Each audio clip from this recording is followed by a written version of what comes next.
Wrigley Field, but now the focus and the fun happens inside. A look from up above. The home of the Chicago Cubs, Wrigley Field. And tonight, World Series game number 4 with the Indians up 2-1. And welcome inside the broadcast booth, everybody. I'm Joe Buck. The Hall of Famer John Smoltz is coming right up. So let's talk about the Cleveland Indians, huh? This is a team that did win their division by 8 games over the Detroit Tigers. A good ball club, but they got hit by the injury bug down the stretch. So people counted them out against Boston. They won 3 straight. Counted them out against a very dangerous Toronto club. They won that series in 5. And now here against the 103-win team, the Chicago Cubs, they're up 2-1 and won last night 1-0 in a thriller. And so, John, I'll welcome you in. It has been an impressive ride through this postseason for Terry Francona's bunch. Yeah, they've almost been perfect, really. You talk about how they got here, only lost 1 game. They were not getting any respect. And all they've done is gone through Boston, Toronto, and they've had 2 shutouts against the Cubs. That is silencing some of the best offense in the American League and now the National League. You see the numbers right there. It's not all about pushing all the right buttons, although Terry Francona has done that. This is a team with a chip on their shoulder, and they believe they are going to be the world champs. They got their ace on the mound. They're putting a lot of pressure on this home crowd. Cleveland is in a nice position, especially if they can win 1 more game going home. Yeah, okay, so let's talk about Chicago now. This team did win 103 games. Their offense was consistent all year long. It's been an inconsistent offense. They were shut out over 2 of the first 3 games in the NLCS. They've been shut out over 2 of the first 3 games in this World Series, and they've swung at a lot of breaking balls out of the strike zone. They have, and the formula that's worked for them in 162 games is not the formula they're seeing here. The discipline that the other teams and the game plans that they have been flawless. They're pitching them with a lot of off speed, and the Cubs have not hit any fastballs, so to speak. They have to be aggressive, and whatever it takes. It took a bunt in LA to get their offense going. Maybe something like that, a bloop, maybe a home run. They haven't hit a home run this series. Chicago, the pressure on Lackey, that's why they got him. They got to get the crowd in it early. Let's see what happens. Well, the Indians are up 2-1. So I ask you, Vince Vaughn, Cubs fan, are you worried? What's there to worry about? It's World Series. It's Game 4. We're here in Chicago. It's a secret ceremony when you become a Cubs fan that you can't talk about. It's a lifelong commitment and a powerful commitment. I tell you what's going to happen tonight. Cubs are going to get hot. They're going to get hot. They're going to hit. The pitching's going to be on. We're going to tie this thing up. Expect some souvenirs on Waveland. The W will be flying high.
Is sponsored by T-Mobile One. Welcome to Unlimited Baseball. What a scene, and they've been having fun in Wrigleyville, as they call it, all day long. It's now 60. Got to the stadium about 4.5 hours ago. It was in the mid-70s, and the wind is blowing in. Let's look back on how we got to 2-1 Cleveland in this World Series. Starting pitching, outstanding. Kluber was great in game 1. Tomlin good last night. The bullpen has been dominant since the beginning of the postseason. The win for the Cubs, Kyle Schwarber had a lot to do with when they won game 2. And the Cubs welcomed him back with a pair of RBI singles. On base 5 times over 2 games in Cleveland, but the DH is not available. Not medically cleared to play the outfield, so he's not available here at the beginning to Joe Madden. With all that said, before we set up the lineup and we set up John Lackey, let's send you down to Ken Rosenthal. Joe, we've talked a lot about the Cubs' young talent, but the downside of that youth was evident last night. The percentage of pitches that the Cubs chased outside the strike zone was their second highest of the season, and team officials were still upset today about the poor offensive approach. The problem is, staying disciplined becomes more difficult as the urgency increases and slumps compound. The 5 through 8 hitters in the Cubs lineup tonight are a combined 4 for 36 in the World Series. And now, for more on the pitcher the Cubs will face, here's Tom Verducci. Thanks, Ken. Well, you know, Indians manager Terry Francona has embraced a postmodern bullpen. His relievers have picked up 46% of the postseason innings, but when it comes to starting pitcher Corey Kluber, well, that's pure old school. Kluber is trying to become the first pitcher to win games 1 and 4 in the World Series since Jose Rijo back in 1990. Now, he dominated the Cubs in game 1. He threw only 88 pitches. Short rest? Well, in the footsteps of men named Gibson and Koufax, the Indians believe old school is back in session. Joe. Tom, thank you, and thanks to Ken. They will cover different angles from down on the field as we look at the lineup for the Cleveland Indians. Different look tonight. Rajai Davis leads it off in left. Jason Kipnis and Francisco Lindor. In the middle, it's Carlos Santana, who's playing first base tonight. Jose Ramirez and Lonnie Chisenhall. The back end of it, Roberto Perez, the catcher. Tyler Naquin's been getting good swings this postseason. And Corey Kluber does the pitching, and he will bat ninth. And here's the right-hander, John Lackey. There are the numbers this postseason. He makes his 3rd start. He does not have a decision, but the Cubs have won both of his starts. The clincher in San Francisco round 1, and then game 4 of the NLCS out in LA. Yeah, this to me was the difference maker in the offseason when they got him as a free agent from the St. Louis Cardinals. The depth of their rotation. The one thing, though, John Lackey's going to have to be better at. He was really good during the year pouring in strikes. Postseason has not been as good. He's been a little rusty with first pitch strikes. Rajai Davis first up. 1 ball, 1 strike. Lackey has plenty of World Series experience. Won the decisive game 7 for the Angels over the Giants in 02. See the first pitch strike. Well, 1 up, 1 down.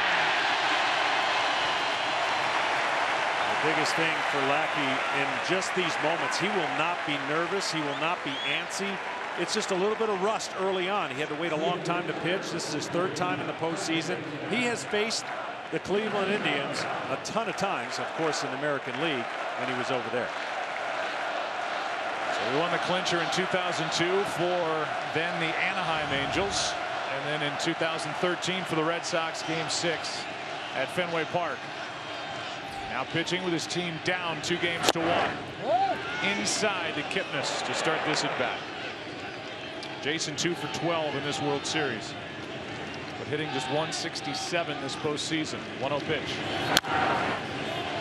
By the way, we had Vince Vaughn give us some of his time today, and a reminder, he stars in Hacksaw Ridge, which opens November 4th.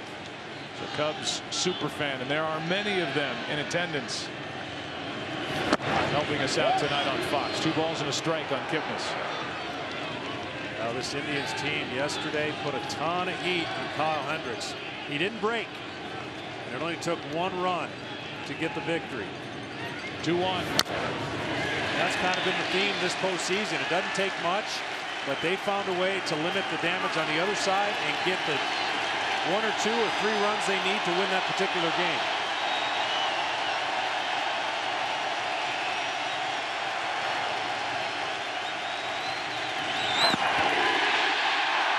Contreras finishes the strikeout, 2 down. If you look at the defense for Chicago, this is how they started the postseason, with Zobrist in left, Fowler in center, and Jason Hayward is in the starting lineup. Chris Bryant, Addison Russell, Javier Baez, and Anthony Rizzo on the infield, with Wilson Contreras and his bounce behind the plate. Here's Francisco Lindor. So last night the wind was blowing out. A 1-0 game. Only the 25th 1-0 game in the history of the World Series. Tonight the wind is blowing in, and the temperature is dropping as we go. Yeah, there's no way you could predict what happened last night. Tremendous pitching. And this young man would like to make up for yesterday. Got picked off at first and hit a double play with the bases loaded. So you think he wants some revenge tonight.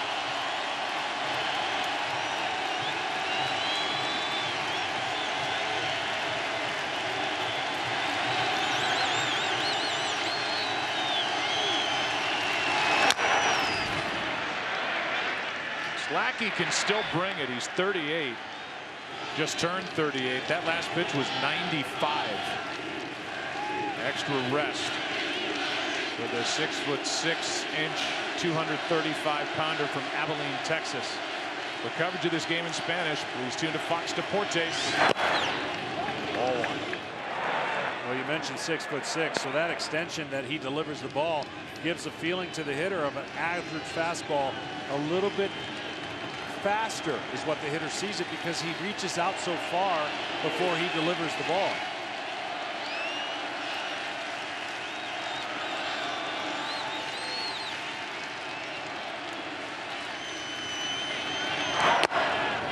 So if you ever hear the term perceived velocity, that's what the hitter perceives it at. The actual velocity will be 93, 94 miles an hour, and it'll be a tick more when the ball actually gets to home plate because of his extension at release.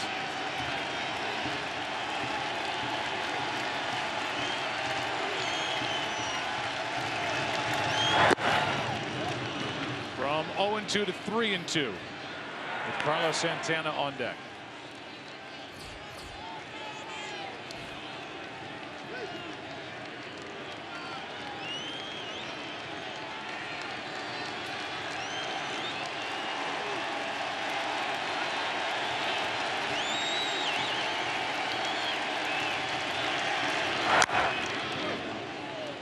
Lindor in a battle with Lackey.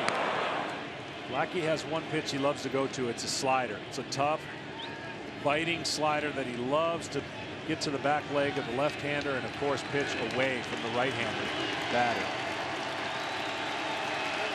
He's going. 3-2. Good start for Lackey.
Sponsored by Bank of America. The great Chicago skyline. Weekend weather has been sensational. And that is a word that you could use to describe Corey Kluber in Game 1. Say this, he can't be any better. He was untouchable. He's 3-1 this postseason. And let's look at the lineup that Joe Madden has put together to deal with Corey Kluber. Dexter Fowler leads it off. Then it's Chris Bryant, Anthony Rizzo. In the middle, Ben Zobrist, Wilson Contreras, Addison Russell. And on the back end, Jason Hayward making his first start since Game 5 of the NLCS against the Dodgers. Javier Baez all the way down in the 8th spot, and then John Lackey batting 9th. Here's Kluber. Well, he was fantastic, and what the Cubs are going to have to do is they're going to have to adjust. They've watched the video. They know what he did in Game 1, and this is the one guy that's going to have to adjust because he saw a lot of fastballs and did not make contact. Struck out twice. Did Fowler. 93 from Kluber on short rest. It's one of the few hitters that Kluber was throwing more fastballs than he did off speed. 6 times he took them, resulting in those 2 Ks. Off the end of the bat, strike 2.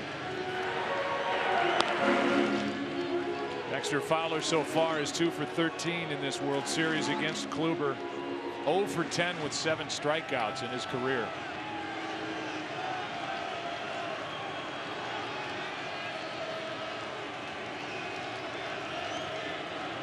Here comes the 0-2.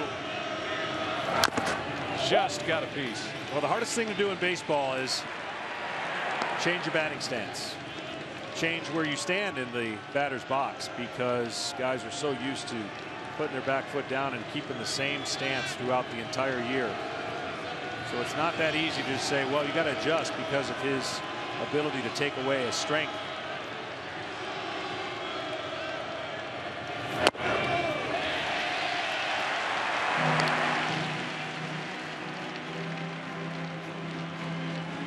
Cubs so far are hitting .202 in this World Series. 154 with runners on base.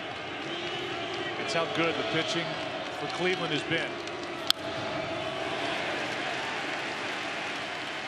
They just haven't made mistakes over the middle of the plate, and with the exception of one game, Bauer wasn't on his game. The Cubs were able to string together. They left a ton of runners on base, so they had traffic on base and won that game too. But games 1 and 3, masterful job. Fowler flips at it, lifts it into left. Davis cannot make the catch, and Fowler's into second to start the night for Chicago.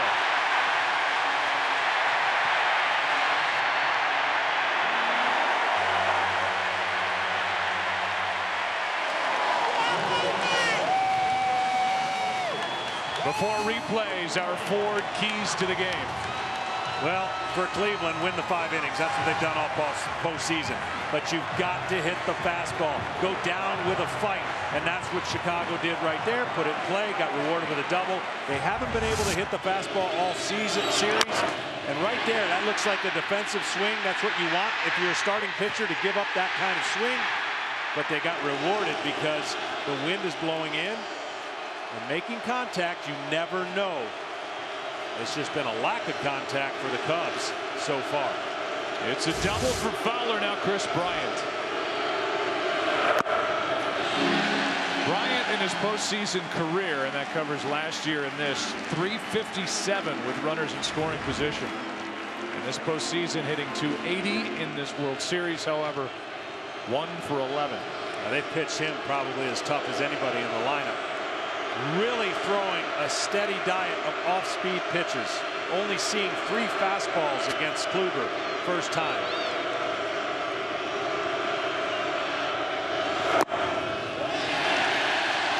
Two and 0.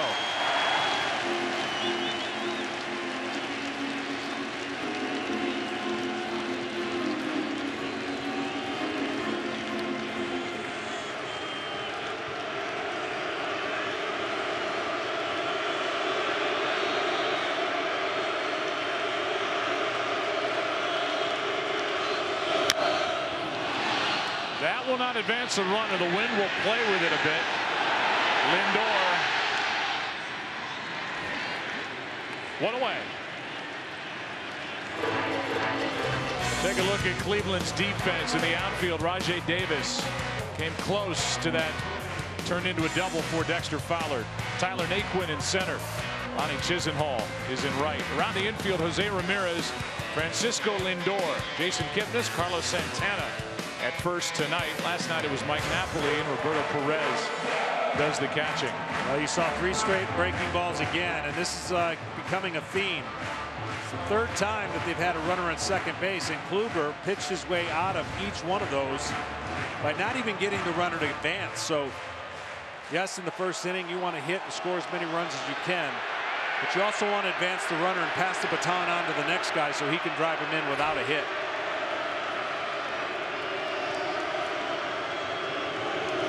Rizzo, foul. So far, I like their approach. They've been aggressive. The first fastballs they've seen, they've swung at them. You cannot get to 2 strikes against Kluber. He is awfully tough. In the regular season, only 121 average against. And you know the average is going to be low anyways because that's a pitcher's count.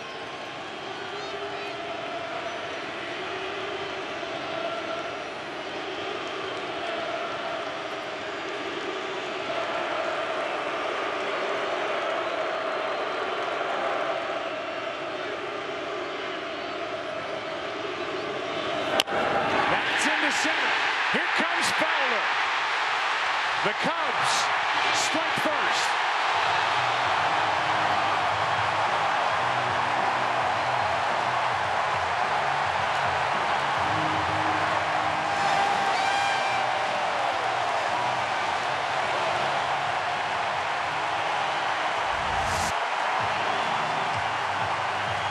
Well, he didn't get the cutter in as much as he wanted. And this is the theme for tonight for the Cubs. Anyway, anyhow. He didn't hit it great, but he hit it in an area which results in an RBI. It almost looked like Rizzo was an inch or 2 off the plate. I can't tell for sure. Normally the space between him and the plate is very narrow. Maybe he made an adjustment right there.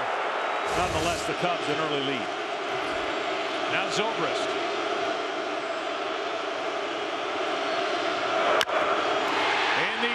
Center, Naquin back. The wind kills it. 2 out. And back to first is Rizzo. Yeah, it's funny how good yesterday's game was pitched. We didn't see one of those. That is an automatic home run yesterday. But guess what? We ain't playing yesterday. And so when you think about Kluber and what is he going to be, or where everyone asks on 3 days rest, you lose a tick on your 4-seam fastball, and that's about it. But that tick might be the difference for the Cubs squaring up a couple pitches that they weren't able to do in game 1. We'll see how the game unfolds. But there's no doubt the wind just ate that ball alive. Now it's Wilson Contreras, runner at first, Rizzo, 2 out.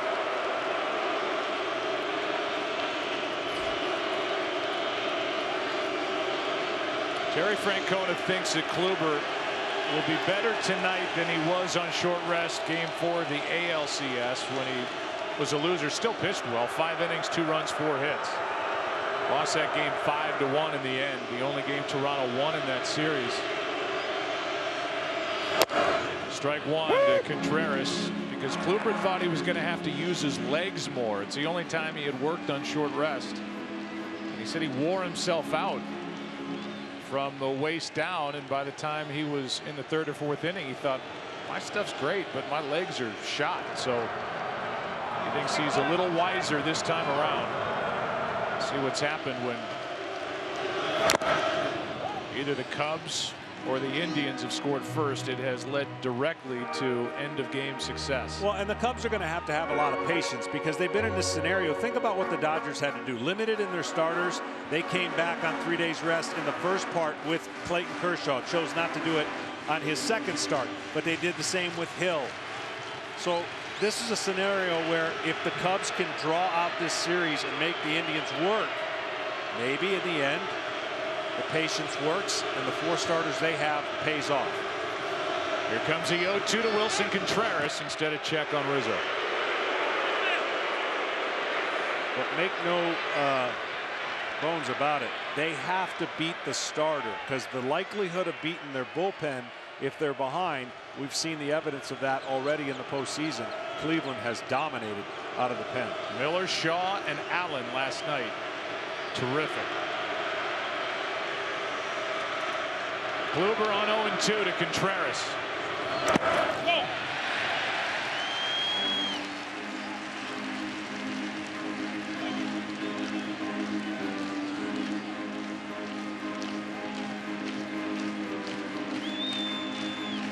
This is also a different lineup that Kluber is facing since game 1. Of course, the DH, but no Schwarber. David Ross caught that game. You got Contreras in. You've got Hayward in. And you've got that number if he can get on twice and score 1+ runs, as you see. Cubs are tough to beat. Have been this year. 1-2.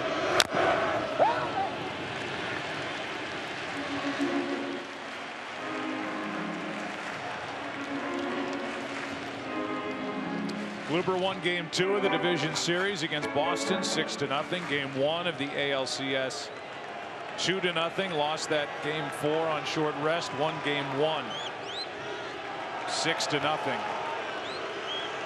on Tuesday in Cleveland.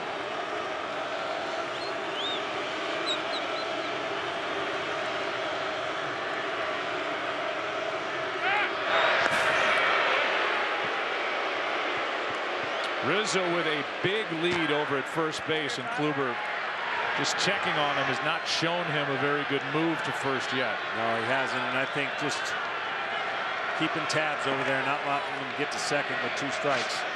Look, the Cubs, they can change their approach by sticking to their game plan of going the other way, thinking up the middle, going the other way, react to the pitch in. There he goes. Pitch inside and a stolen base for Rizzo. His second of the postseason.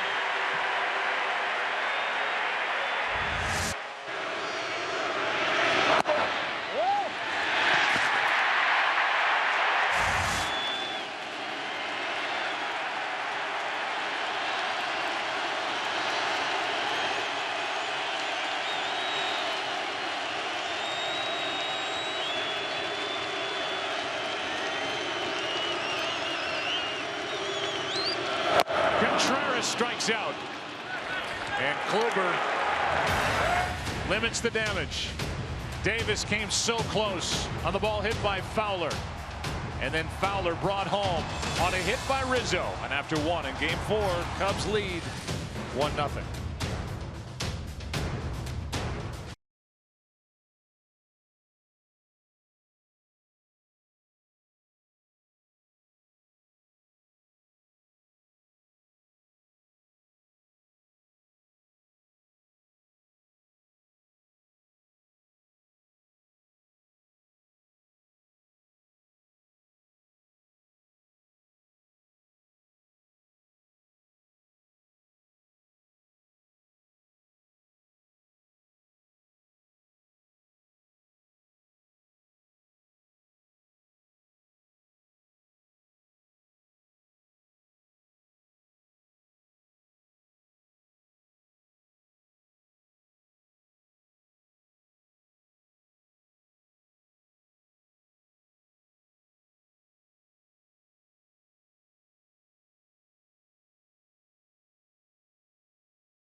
John Lackey with a 1-run lead. Second inning rolls in.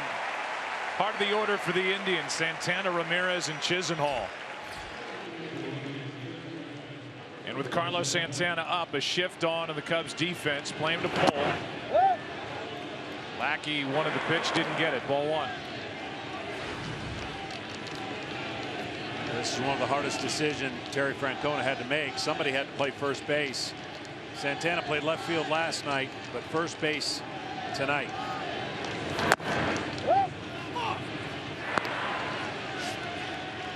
It was interesting that Terry Francona met with both pitchers before making out the lineup. Last night he met with Josh Tomlin to make sure it was okay with him that Santana made his first ever start in left field in his World Series start. Talking about Josh Tomlin, and tonight with his ace on the mound, he wanted his best defense out there. That's why Santana's at first and Davis is in left. That's inside. Ball 3, 3-1. And you couldn't have worse circumstances condition-wise for a guy playing left field that we thought would come into play with fly balls and all kinds of maybe defensive laps. First play of the game, fly ball to him, and then it was smooth sailing the rest of the way. 3-1 pitch from Lackey. That's a strike and a full count.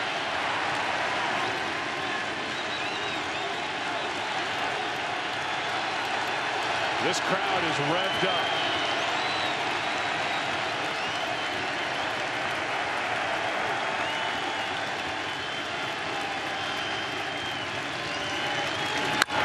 High drive into right. Back at the wall. This game is tied.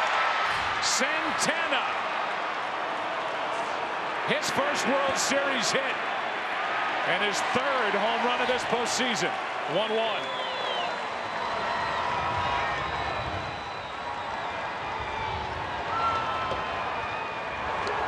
Typically the DH, Terry Francona, has to have his bat in the lineup, and that's why. Easy decision so far, putting him at first base. Got behind in the count. Lackey trying to come back with sinkers.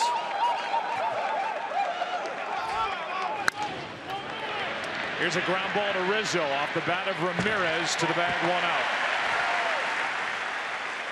Didn't matter what the wind was doing. This ball was absolutely hammered. He knew it as soon as he hit it. Lackey knew it, and the crowd threw it back about as fast as it got there.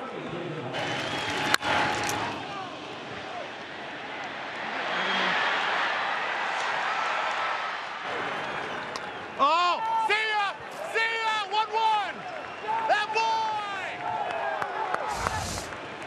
boy! With 1 out, strike 1 is into Lonnie Chisenhall.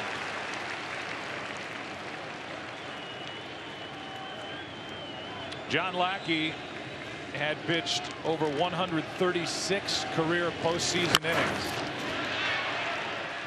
and had allowed only 5 postseason home runs until that drive by Santana into the bleachers in right to tie this game at 1. Chisenhall now with an 0-2 count.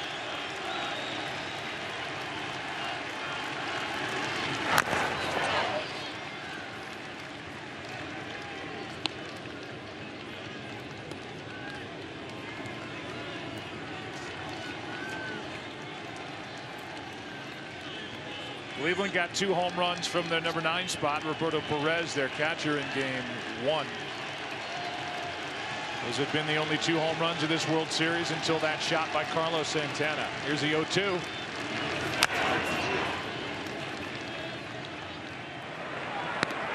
Chisenhall over his last 6 postseason games, 1 for 20, trying to get on with 1 out for Roberto Perez, who has the aforementioned 2 home runs from game 1.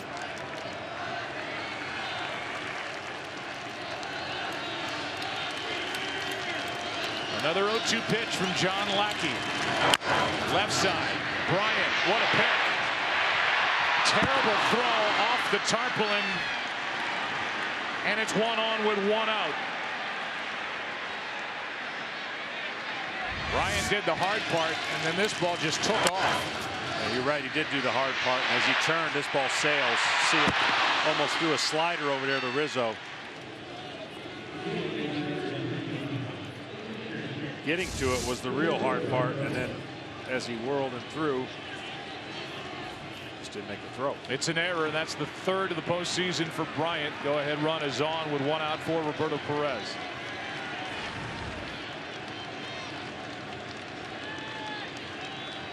Postseason average better than the regular season average as he goes around on a pitch over the inside part, strike one. Perez had right thumb surgery, missed 2 months of the season. He has taken some of his best swings of the year here during the month of October. The number 7 hitter in the lineup.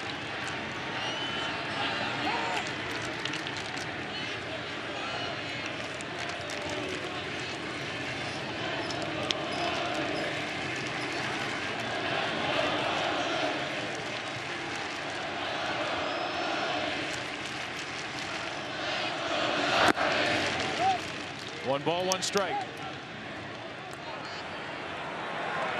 Just amazed by the way the Indians, if you look at the beginning of the year, there are some people that really liked them as far as their pitching staff.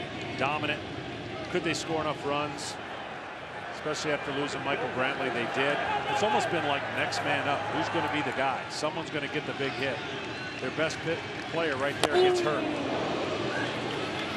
We talked about it earlier, how it opened up doors for other guys. One bad moment created a good moment for somebody else. Gritty bunch. Michael Brantley, John, only played 11 games this year, hurt his shoulder last September, and it just never really got healthy. That is a big piece missing in this puzzle. Here they are leading in the World Series 2-1 and a 2-2 count on Perez. And really, they're the Rodney Dangerfield of this postseason because nobody gave them a chance. And here they are with a 2-1 lead against the Cubs. With a manager, though, who knows how to manage this time of year. He is an asset for the Indians, Terry Francona. Possesses 2 championship rings. That is high and a full count.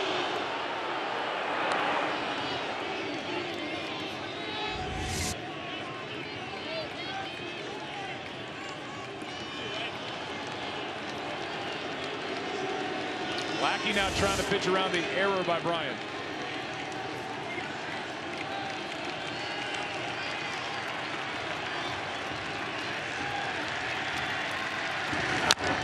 Good swing by Perez.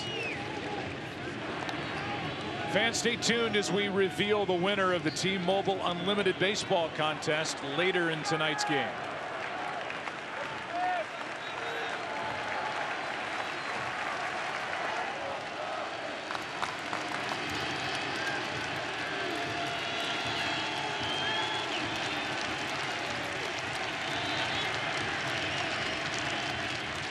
Runner goes. And the comebacker to Lackey. Only play is at first. 2 out. Home plate umpire tonight is Marvin Hudson. Tony Randazzo at first base. Joe West is at second. Sam Holbrook over at third. On the left field line, it's Chris Guccione. And in right, the crew chief last night worked the plate, John Hirschbeck. Larry Vanover is in New York in the replay room. 2 out. Lackey shaking his head, and Tyler Naquin will be walked.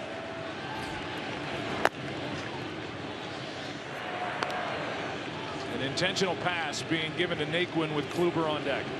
I mean, you have to do this, but you certainly always want the pitcher leading off if you can. Getting that 8th hitter out would be great. You can't take the chance with a runner on scoring position, and Kluber, who doesn't get a ton of opportunities to swing the bat. And Kluber on the mound. You can't play with fire if you're Chicago thinking, well, let's hope he gets the number 8 hitter. You fall behind the way Kluber's pitched this postseason, you may not make it up. So Naquin gets the walk. 2 on, 2 out. And here comes Kluber. The home run by Carlos Santana, the first World Series home run at Wrigley since the great Hank Greenberg of the Detroit Tigers off the Cubs' Ray Prim in Game 6, 1945. 7-game series won by the Tigers. They tied it leading off this second inning, and now 2 on 2 out for Corey Kluber. Ball 1 inside. Lackey in San Francisco on an 0-2 count to Matt Moore with the bases loaded, gave up a hit to the pitcher. So you got to grind, you got to make the pitches, even though he hasn't had a lot of at-bats.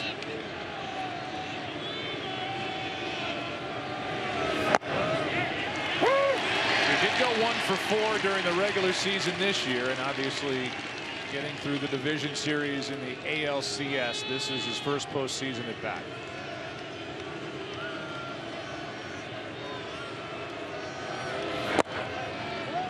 Lackey falls behind 2-1. Yeah, you know, his arm slot has gotten lower this year, and so he gets more run on that fastball, that 2-seamer, and every once in a while he'll drop down even more. But this, to me, has got to be a little bit more honed in, especially to the pitcher. You've got to be able to command that pitch, and he's missing inside and just late with the arm coming through.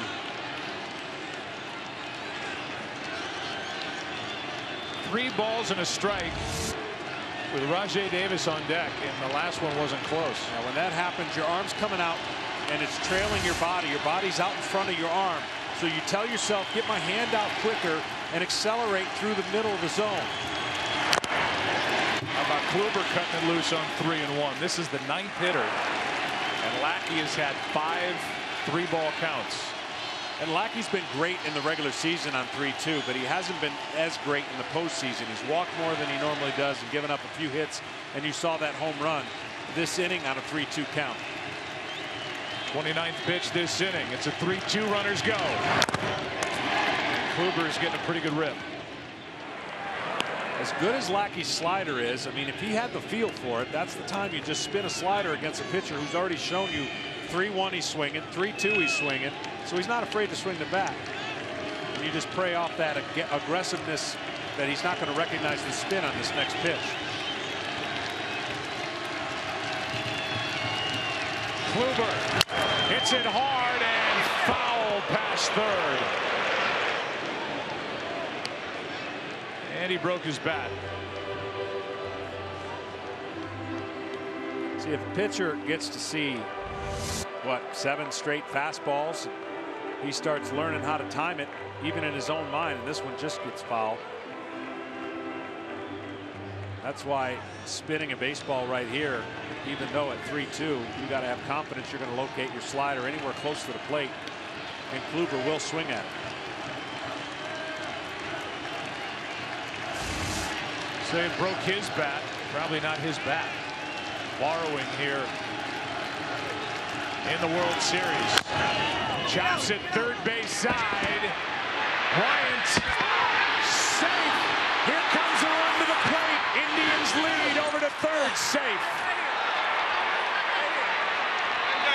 2-1 Cleveland on a chopper down the third baseline, hit by Kluber.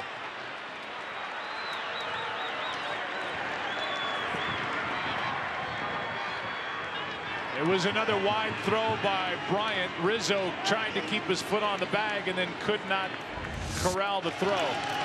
See how deep Bryant's playing. Kluber getting down the line pretty good. Do or die play and a stretch by Rizzo, and that little right there mishap caused the runner to keep going. It goes down as a single.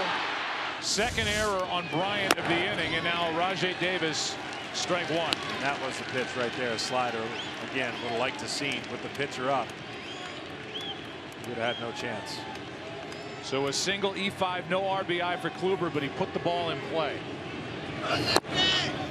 That misses from Lackey. 1 ball, 1 strike. Chisenhall, who reached on the first error in the inning by Bryant, came around to score. Naquin at third. Here's a ground ball to second. On a knee, it's Baez flipping to Russell.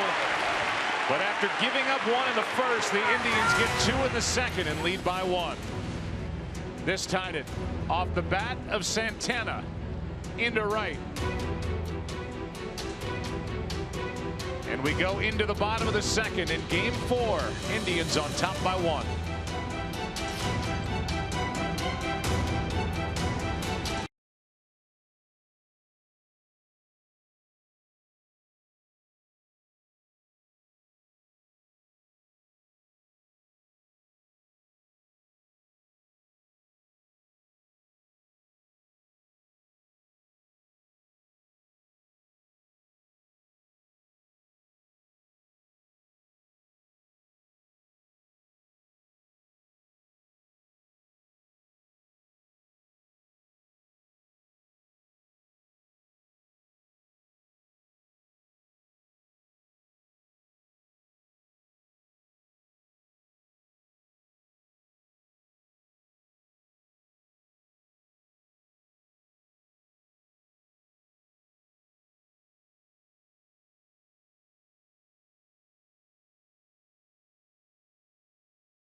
Sponsored by Chevrolet. More 2016 J.D. Power Dependability Awards than any other brand. And by AARP. Real possibilities. Bottom of the second. Cubs will bat down by 1. And here in the second, it'll be Addison Russell, Jason Hayward, and Javier Baez. Official caps, hoodies, jackets, and more. Celebrate with the latest postseason gear at MLBshop.com. Addison Russell, 1 for 11 in this World Series.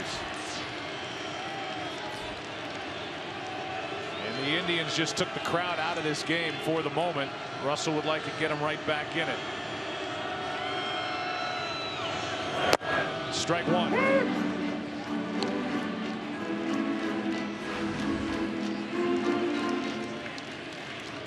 See the numbers this postseason. 1 for 20 here at Wrigley Field for Russell, who is fooled there. 0-2.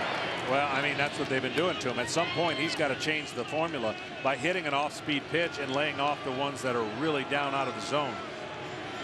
Russell saw 5 of them off of Kluber last time. That's in the air to right. Chisenhall has got it, 1 out. And that means now in this World Series, the 5 through 9 hitters have a grand total of 4 hits. Yeah, and that's part of the pitchability that we were talking about earlier in the series. When this Cubs team is not going well, you make the bottom of the order beat you. You do not have to pitch to Brian or Rizzo. First start for Jason Hayward since Game 5 of the NLCS.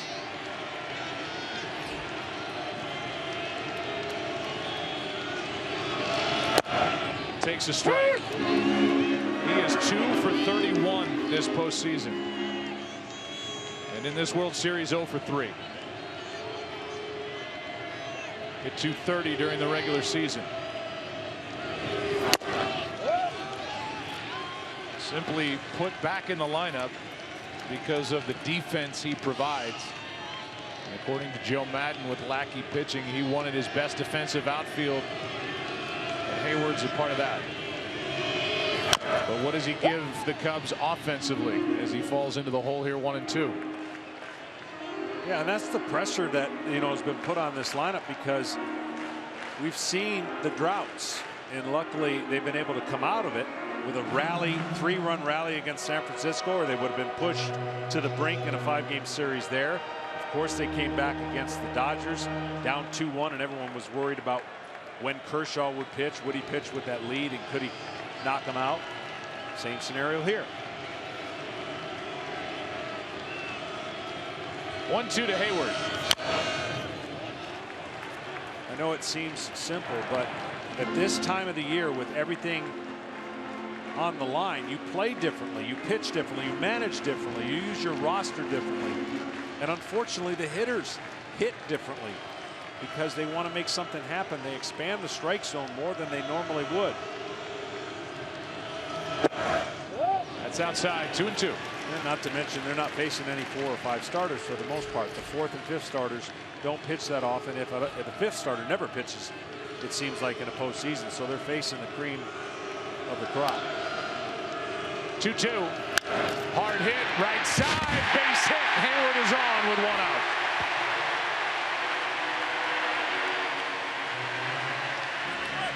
And his first World Series hit. Let's give you StatCast, powered by Amazon Web Services, and look at Lonnie Chisenhall's route to the plate. He read it well, knowing that he could get off the bag as far as the third baseman was, and once the throw got away, everybody in that dugout. And the reaction back in Cleveland.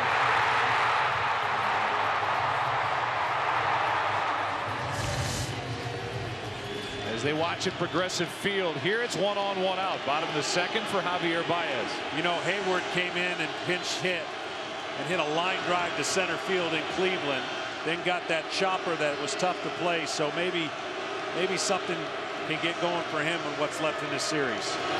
Baez, double play ball, throw to second, out, over to first, safe. Baez beat it by half a step. Kluber's walking away thinking that they turned the double play. And he's stopped by his catcher, Roberto Perez, for now. Well, that's why he's walking away. Kluber saw that live, had the best view of it. And it certainly looks like this is going to go down as a 5-4-3 double play. They'll look at it. And that's a clear look. As long as the right foot of Santana's on the bag, that Baez is out.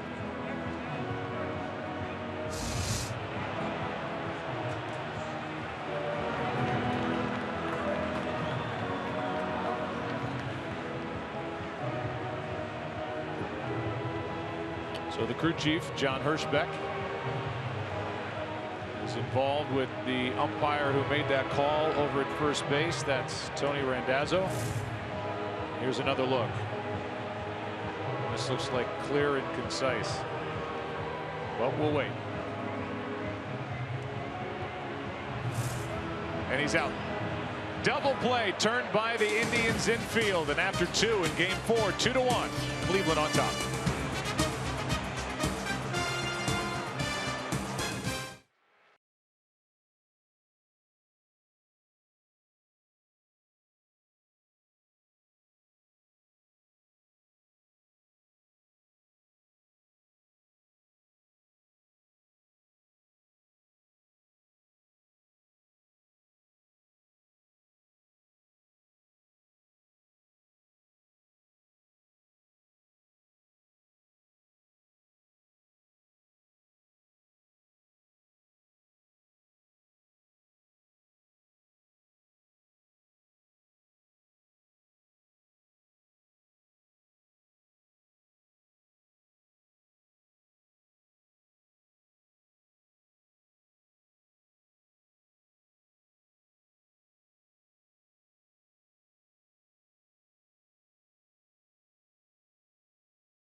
Pleasure to announce the winner of the Unlimited Baseball Contest.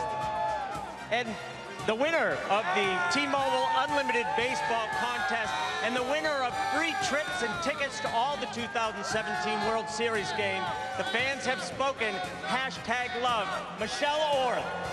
And by the way, we won't stop there. I want to give this entire section, all 127 of you, a free year of T-Mobile One service and a free new iPhone 7. Have a great night.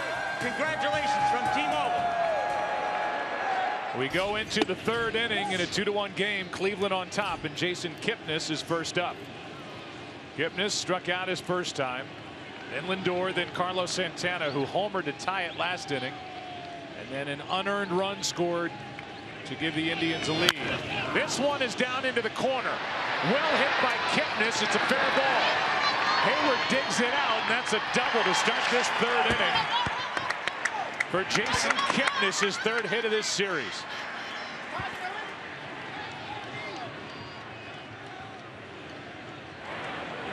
Second extra base hit against John Lackey, and Joe Maddon has to be wondering how much he's going to get. He's going to get out of his #4 starter John Lackey here tonight. Doesn't look good here early. No, off-speed pitch after missing with a fastball. He thought that first fastball was a strike.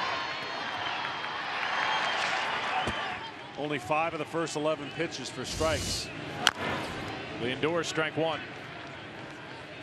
Lackey starting to bring in his curveball the second time around. He's been really primarily fastball, but we talked about that fastball has been, his two-seamer has been leaking. It has not been effective in the strike zone. Well, Joe Maddon elected to walk Tyler Naquin last inning as Lindor chops another one foul to get Corey Kluber to the plate with 2 out. And Lackey fell behind him 3-1. Kluber then chopped one down the third baseline for a base hit, throwing error by Bryant that scored the go-ahead run. You can see how hard Lindor's trying to pull the ball. He understands the importance of a man on third with less than 2 outs. And the potential of a little cushion with regard to the lead for Corey Kluber. Out to talk is Wilson Contreras.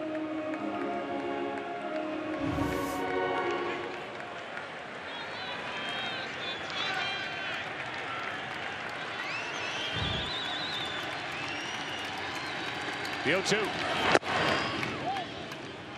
Ball 1. Ken Rosenthal, how's that ankle for Kipnis feeling these days? It's doing better, Joe. And you remember he injured it in the celebration after the ALCS. Earlier this series, he couldn't pivot off his back foot. He was giving out on every swing. But he told me today it's finally feeling better. He just needed some hits. Got one right there. Yeah, he rocketed the ball into the right field corner to start this third inning. Now a 2-2 count on Lindor.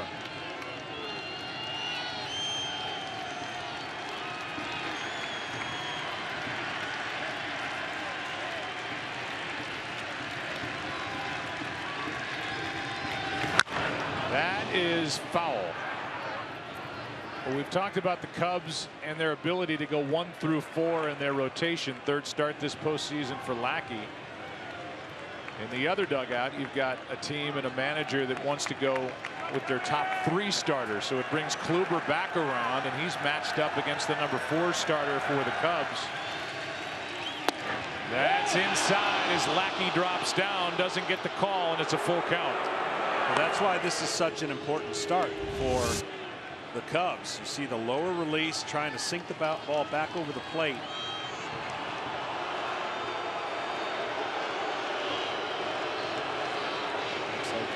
And it goes around the plate. Looks close. Lackey would love to have had it. Now the count's full. Lindor shoots one into right center field, a base hit. Fowler over to cut it off. In to score is Kipnis. It's 3-1.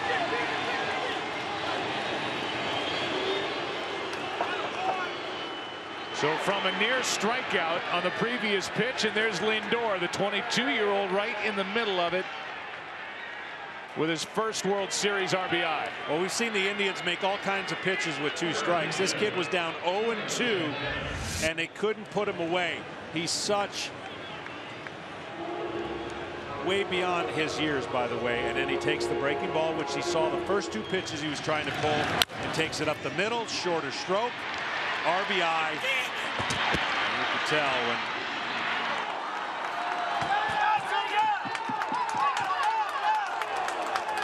we know which club seems looser, and they should be, because they're up 2-1 and they're up 3-1 in this game. 3 of the 4 hits for Cleveland have come with 2 strikes. That includes a hit by the pitcher Kluber. Well, everybody's letting the umpire hear it right now. The pitching coach, the catcher probably did, and Lackey did on his way to backing up home plate. He's giving him an earful. That was for that 2-2 pitch that we showed you before the base hit into right center by Lindor.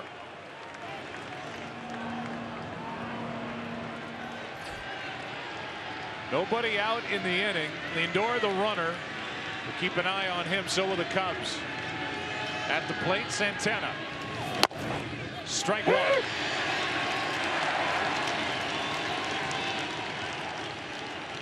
About that.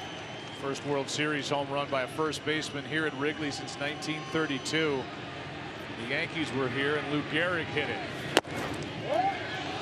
That's outside, a ball and a strike.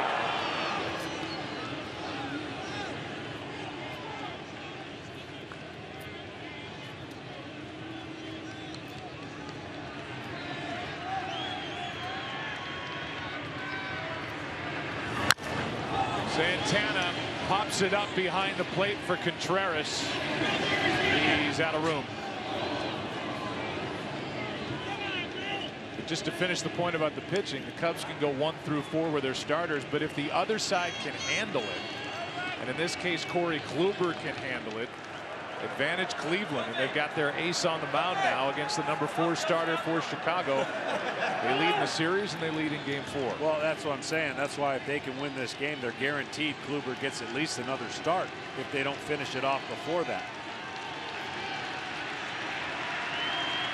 1 ball, 2 strikes. On the other side, you don't want to put John Lester in a elimination game. So you know Lackey's trying to do all he can to keep it right here and hope his team can get hot offensively. 1-2. So far, Lackey's had a tough time finding that put-away pitch as action starts for the Cubs in their bullpen with Mike Montgomery. We're only in the 3rd. That's the place to get Santana. He's got to get a breaking ball down that back foot.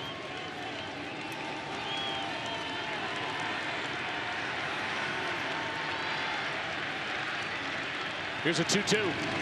Struck him out. On a pitch down and away. Strikeout number 3. And Lackey's been looking for that pitch for a while now. Off the plate, Santana earlier hit a pitch similar in that area for a home run, so he just went a little farther, did Lackey, off the plate and expanded the zone. Batter now Ramirez.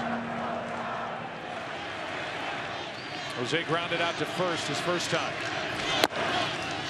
Here's a throw down to first by Contreras as Lindor started to wander on the pitch, which was called a strike.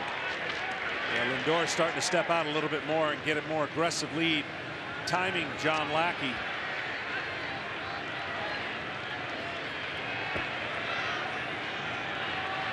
Lindor 1 steal in this World Series, been caught 1 time.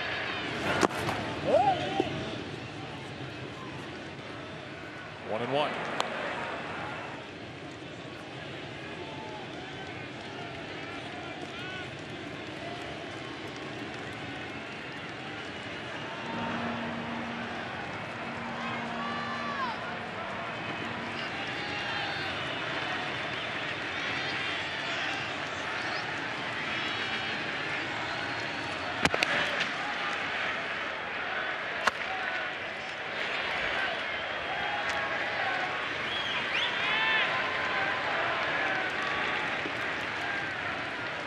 Indians doing a great job keeping this crowd. You know this crowd wants to erupt. Keeping them in their seats. 1-1 pitch. Ramirez hits it to second. Baez out. Russell. Double play. But another run on the board for the Indians. They got 2 in the second, 1 in the third. Lead 3-1 after 2.5.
Inside the Bill Veeck creation. Manually operated scoreboard. High atop center field here at Wrigley Field.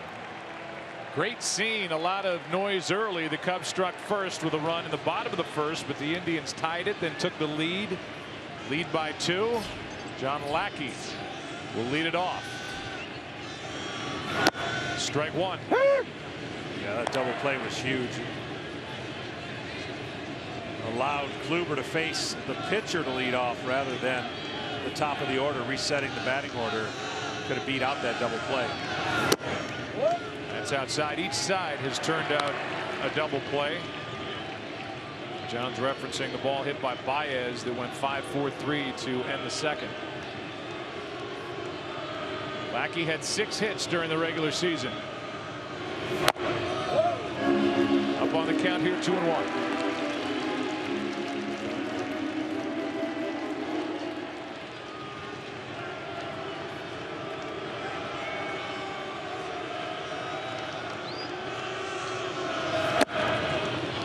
Two.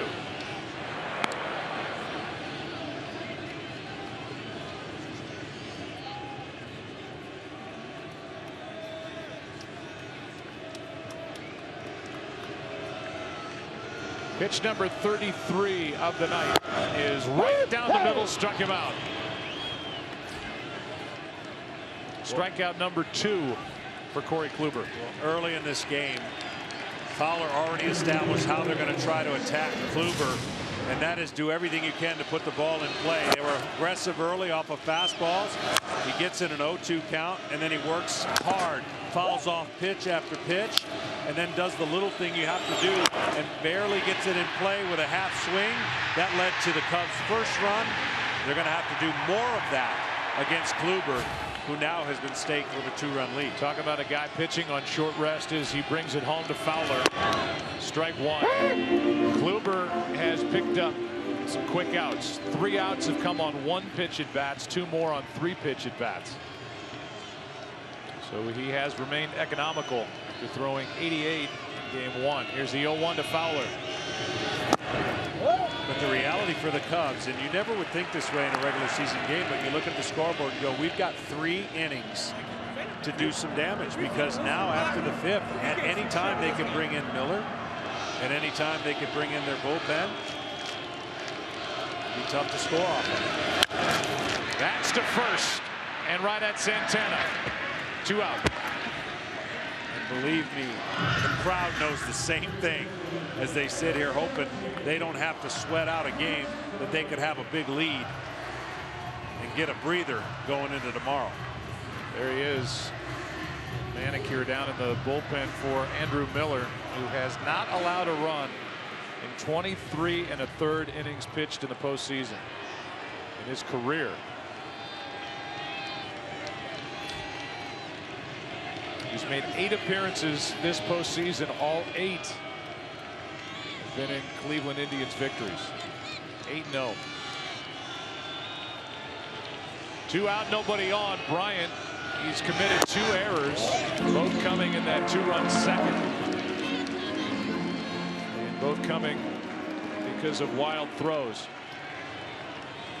The theme stays the same. Breaking ball after breaking ball after breaking ball to Bryant.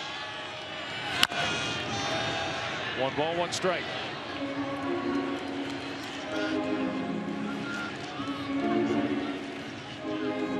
Two earned runs, 1 unearned run against John Lackey so far.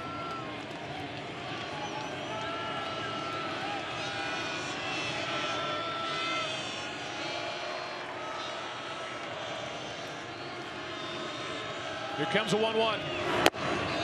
That's high for ball 2.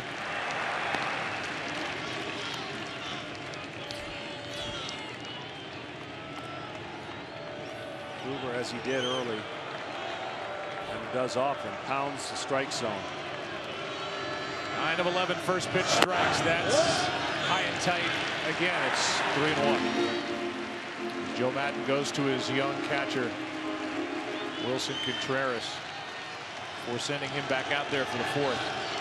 First time Kluber has run a count to 3 balls so far in this game. Full count. I think that conversation had more to do how to deal with the umpire or talk to the umpire or just the way the strike zone is being portrayed.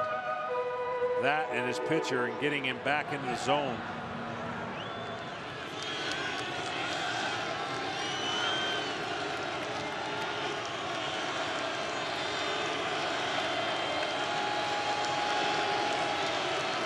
Three-two pitch.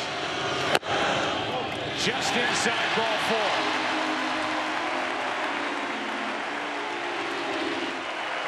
It'll bring in the tying run, Anthony Rizzo. I'd like to see this again. And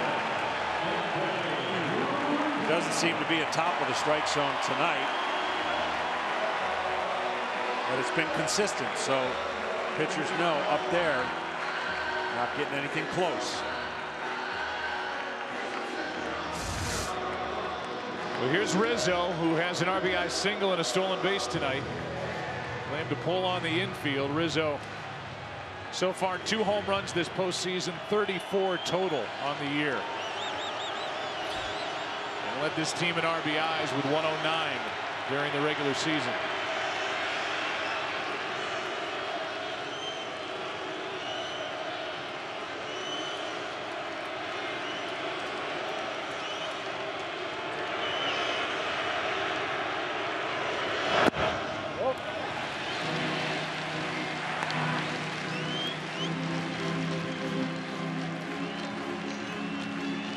See what's happened with the Indians pitching and the opponent's average with runners on base. That's impressive. 161 in this World Series for the Cubs with men on. That's ball 2.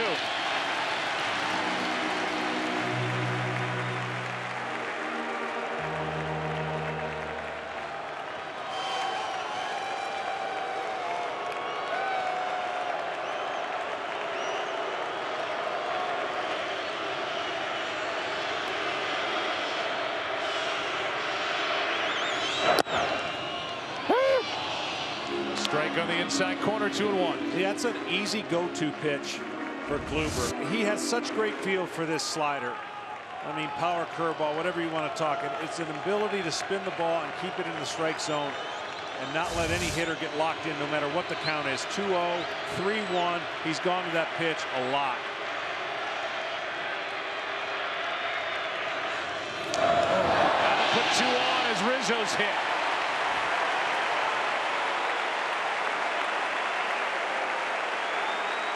And the guy who's been getting the best swings for the Cubs in this World Series, Ben Zobrist, hit the ball hard his first time. A ball that was knocked down by the wind in left center will be the hitter. I'm going to tell you something. That hurt Rizzo. He doesn't mind getting hit.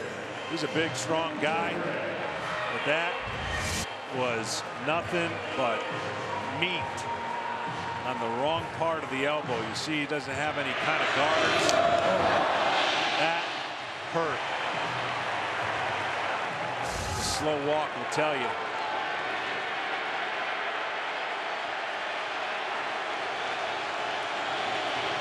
It won't hurt as much if Zobrist hits a double. Tying runs are on with 2 out. 3rd inning. Strike 1.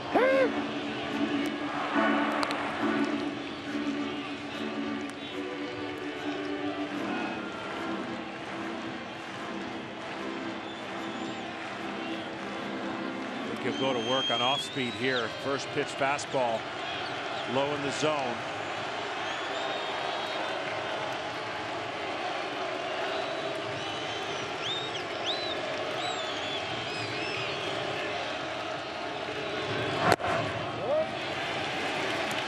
Ben's wife Juliana sang "God Bless America" tonight before the game. Beautiful rendition, and now after pointing to her husband on her way off the field, hoping the other half of this tandem, Ben, can come up with something with 2 on, 2 out. And here comes Mickey Callaway, the pitching coach for the Indians. This 1-0 pitch Kluber threw tight slider trying to catch the part of the zone. Looked awfully good. It's a game changer on the way this scenario sets up. I don't think he'll deviate from going away from the breaking ball, but he's been making some good pitches.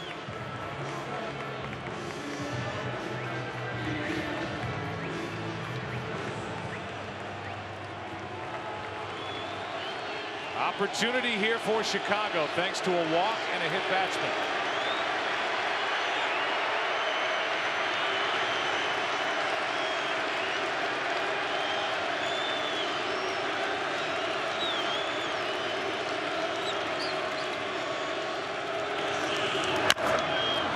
Popped up left side, foul ball, out of play. Strike two.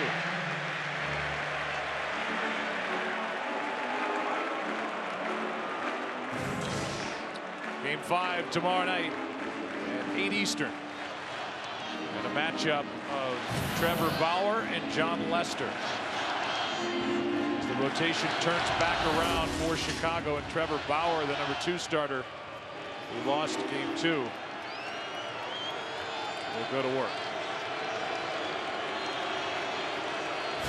Sliders, if there's one pitch that gives Zobrist trouble against a right-hander, it definitely is the slider.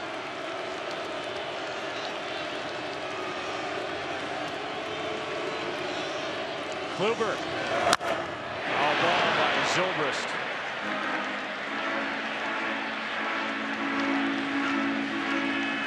Corey Kluber is 12-2 since the All-Star break with an ERA just over 2.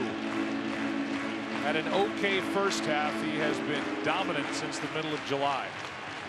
And so good this postseason. 3-1 with an ERA coming in of 0.74.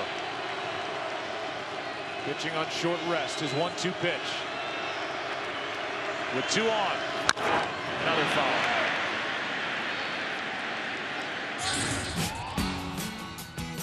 You see what Kluber has done. World Series game 1, he was electric. Ball jumping all over the place, 9 strikeouts. And so far this postseason, over 4 starts, that good ERA. And coming in had allowed just a couple of hits.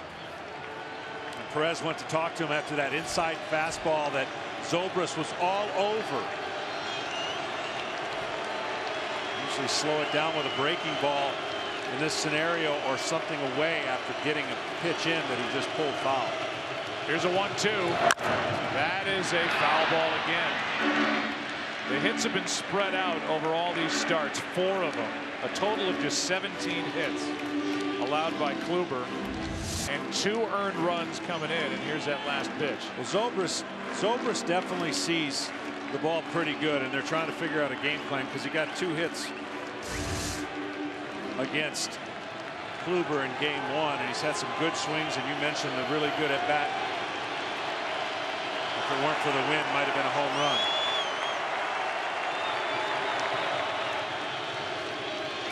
The 1-2 again. Good battle here with Zobrist and Kluber. And this is what they got to do now. 53 pitches, quickly getting it back up there, making Kluber work real hard, even though it's been 2 outs. These are the kind of added pitches that can have an effect in the next couple innings. 8th pitch of this at bat. Coming to Zobrist.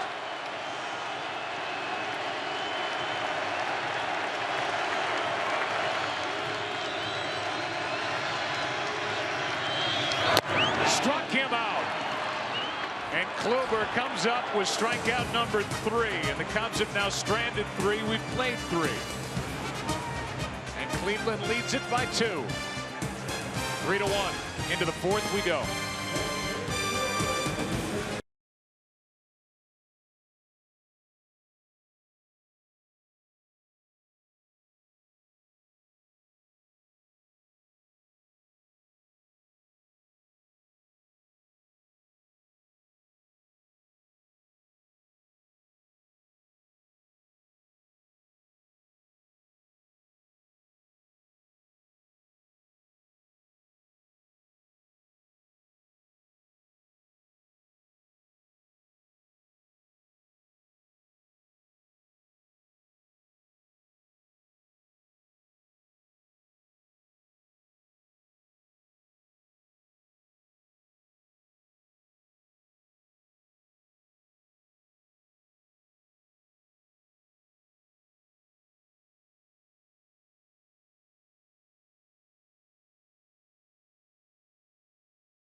The Cleveland Indians are doing it again.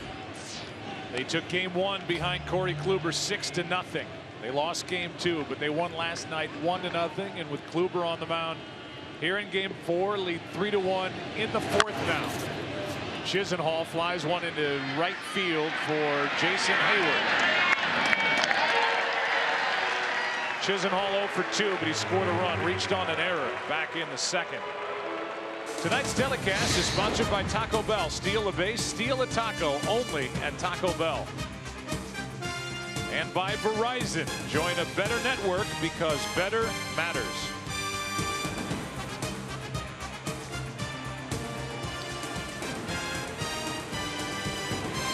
With 1 out, nobody on, Roberto Perez will bounce back to the pitcher his first time. Stands at the plate. Bunts. Back to Lackey. 2 quick outs. Well, that helps because Lackey knows the leash is short now. More than likely next inning, if his time comes up at the plate, he's going to be pinch hit. And if anybody were to get on or traffic on the bases, they've got the bullpen ready. So you never like being in a situation if you're a pitcher knowing you don't have much longer, but make it your best inning and see if you can have your team rally. It was Tyler Naquin who drew the intentional walk in the 2nd in a tie game. It put a couple of men on with the pitcher Kluber at the plate. The problem for Lackey was he fell behind. Fell behind 3-1, ran the count full. Kluber eventually put the ball in play, chopped one down the third base line. Bryant made a throwing error, and the go-ahead run scored. Yeah, it's not that you get lazy and fastballs against the pitcher. He just didn't locate and worked himself into seeing about 7 or 8 of them. Did Kluber in the perfect swinging bunt. That's strike 2. Tom Verducci, what are you seeing down there field level? Well, John Lackey is losing the battles he normally wins. During the season, he held batters on full counts to a 103 batting average. 2nd lowest in baseball, just 7 such hits all year. Tonight, he lost 3-2 battles 3 times. Santana, Kluber, and Lindor, which have accounted for all of Cleveland's runs. 2 balls, 2 strikes on Naquin. Chicago in the bottom of the inning will have Contreras, Russell, and Hayward. If anybody gets on, Javier Baez. 2-2. Inning over. Strikeout number 4. And the bottom of the 4th will roll in. Chicago coming up down by 2.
Back to the World Series on Fox. Tonight's telecast is presented by T-Mobile One. Bill Murray sang "Take Me Out to the Ball Game" last night. John Hamm is back with St. Louis hat on. Eddie Vedder, a frequent flyer here at Wrigley Field. The Hawk, Andre Dawson, in attendance for Game 4. I mentioned him during the NLCS. There's Jason Patrick, star of Wayward Pines on Fox with his son Gus. Two best buddies checking out Game 4 of the 2016 World Series. It's a 3-1 game. And Kluber has stranded 3 runners, struck out 3, walked 1, hit a batter. Deals with Wilson Contreras to start the 4th. Strike 2. Even Kluber's pitches that aren't called for strikes are close. He's making a lot of good pitches tonight. He started this inning 54 pitches, 23 fastballs, and 22 curveballs. So the theme continues. 9 sliders, so more off speed than fastballs. It's been hard to pick out. They've missed a couple fastballs, have the Cubs. You're not getting many against Kluber. Inside corner, struck him out. And Contreras with, I'm gonna say, mild protest. Maybe not so mild by the time he ended up turning and going back to the dugout. Strikeout number 4 for Kluber.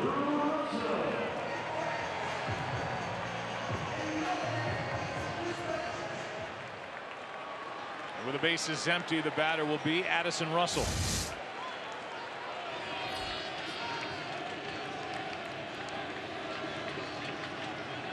Russell lined out to right his first time.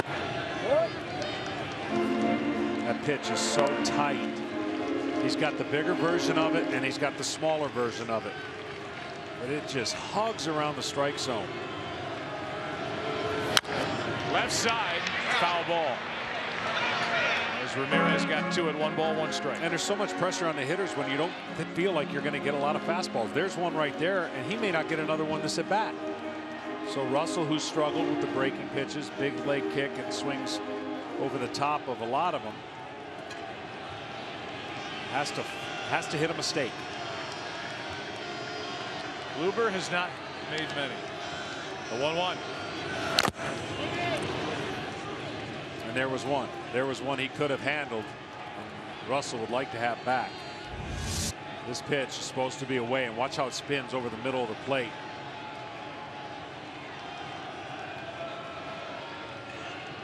Big swings against a guy like this. You're doing him a favor.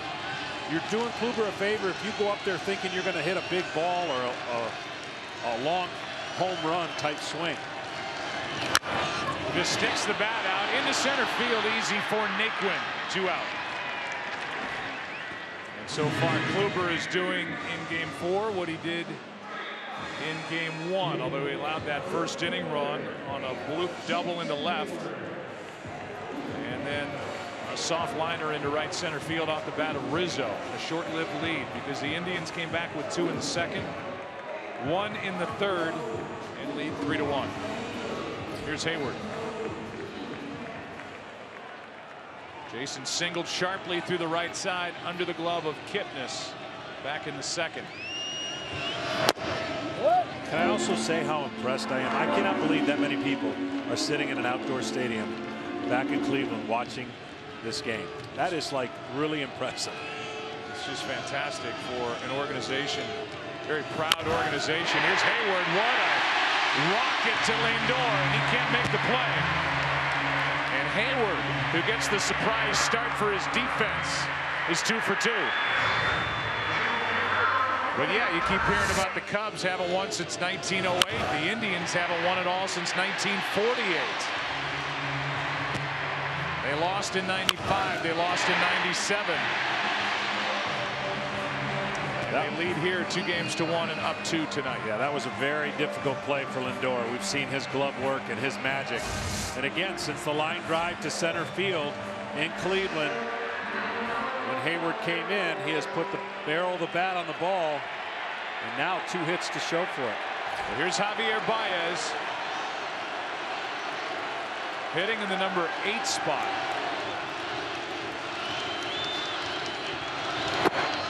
He's been doing a lot of that. That's the old Javier Baez. Yeah, the front side flies open. The leg kick gets a little bigger. And you can expand the zone on this young man down and up. In between, you're in trouble. You keep the ball down. That first move of what he's trying to do just doesn't work. Fastball up. We saw it to Cody Allen. Of course, that's a different animal. He throws 96 with a power curveball. Baez with a count of 0-1. Hayward takes off on a foul. Strike 2.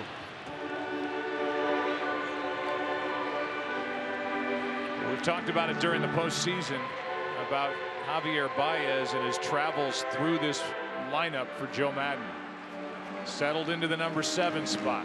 He's doing damage down there. Moved up to the number 5 spot. Some of these wilder swings have dropped him further and further down to where tonight he's hitting 8th. He made the final out last night on a strikeout with 2 men on in the 9th. Trust me, these young players for the Cubs, not only are they going to get better, they're going to learn a lot through this experience.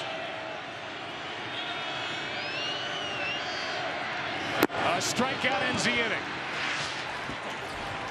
With Hayward running again, and that'll do it for the first 4 in Game 4. The Indians up in the series and up tonight, 3-1. Back after this from your local Fox station.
First up in a 3-1 game. 5th inning of Game 4. Lackey, Kluber, and Kluber, as said a couple of times already, did himself a favor and the Indians a favor just by putting the ball in play. Back in the 2nd, he went for an infield hit. Throwing error on the back end of it, which allowed the go-ahead run to score as Bryant came on.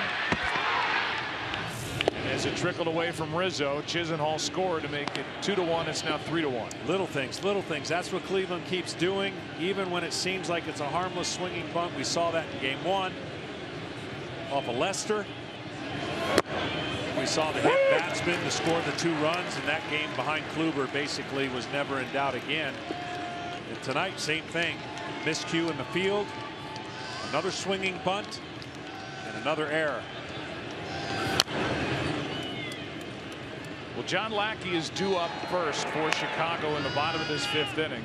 So you'd have to think that this will be the last frame if Lackey can get through it. He has yet to go 5 this postseason. 2 balls, 2 strikes as he misses up and in. Again, I just don't know why he's reluctant to spin a ball against a pitcher who's not been up there very much. All fastballs. Kluber's hanging in there. There we go. Struck him out. 5 strikeouts for Lackey.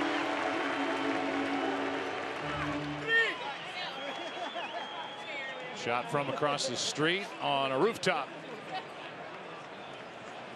here at Wrigley Field. Sheffield out in right. Waveland out in left. This neighborhood has been buzzing all weekend. They were out here early today. Well, the anticipation and the arrival has not met the excitement once they've gotten here. They have been wanting to erupt, and in the 1st inning, that was the loudest they've gotten, because that's the only run they've gotten here at home, and then quickly subdued by the home run by Santana. Here's Rajai Davis, who's 0 for 2.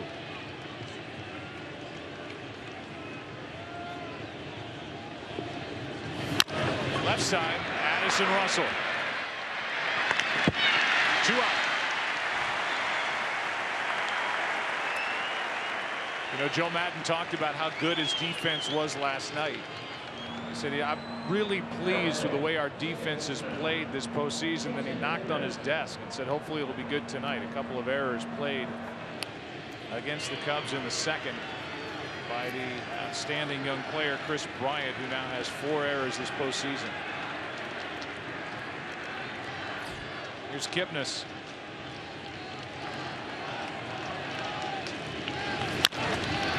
Another one to Russell. And Lackey gets through 5. Bottom of the 5th inning, halfway through game 4. Cubs coming up, down by 2.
fifth inning, 3-1. Terry Francona's Indians leading the game and the series 2-1.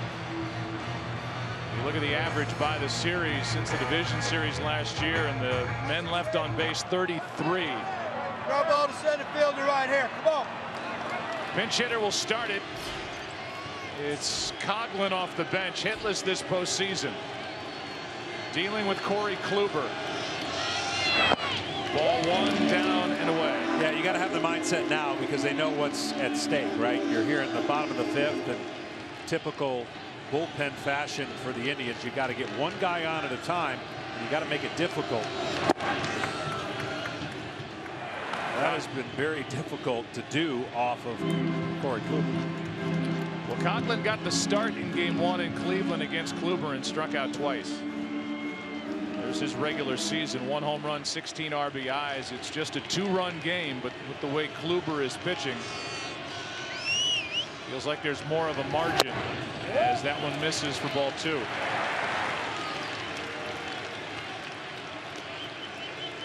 The night for Lackey, 5 innings, 3 runs, just 4 hits, 2 earned runs. 1 walk that was intentional, 5 strikeouts, and a home run.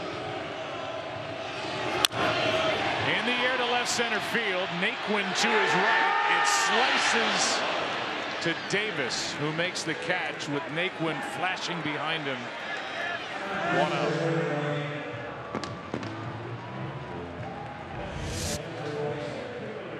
Well, you see Naquin, usually center fielders have the final say, but Davis cuts in front of him. Ball definitely coming back more towards Davis. Davis has played some center field, so he knows. So 1 down here in the 5th inning, back to the top of the lineup, and it's Dexter Fowler, who's 1 for 2. Doubled in the first, scored on a 1-out hit by Rizzo. High fly ball into right. Back in front of the track. 2 down.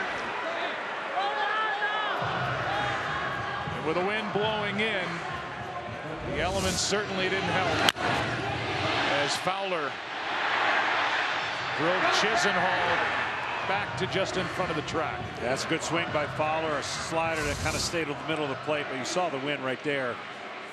High fly balls definitely affected. More of a line drive and power fly ball will get out of here. The gaps at 368 are not that big, and that's where most of the action happens around here for home runs. Here's Chris Bryant now 0 for 1 with a walk.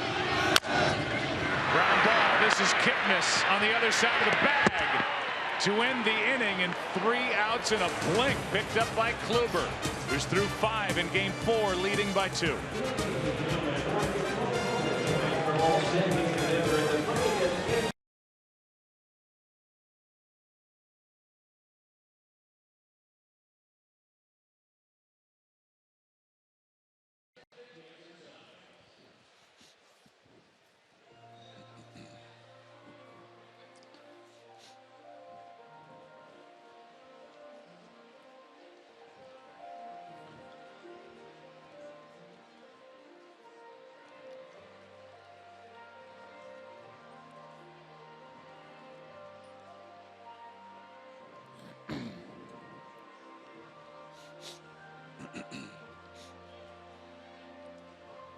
Hold up 2, right?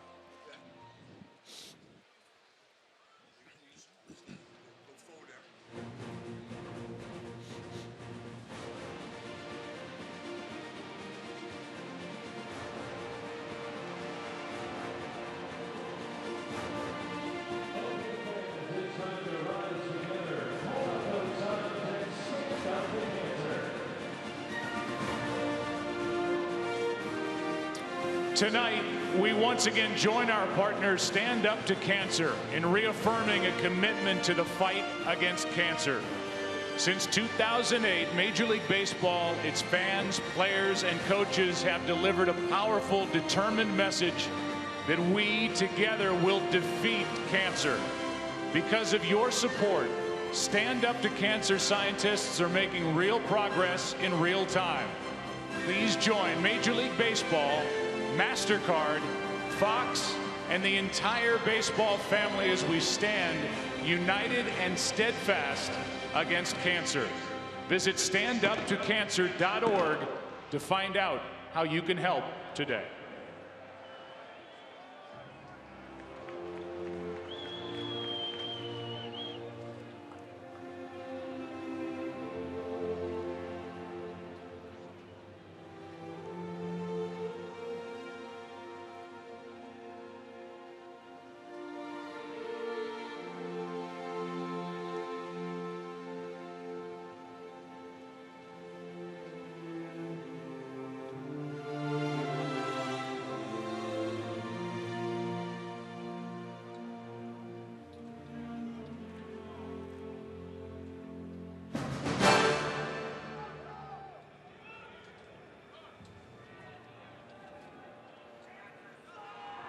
We'll take a break, and when we come back, it's the 6th inning of Game 4. Indians will bat, leading by 2.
Sponsored by T-Mobile One. Welcome to Unlimited Baseball.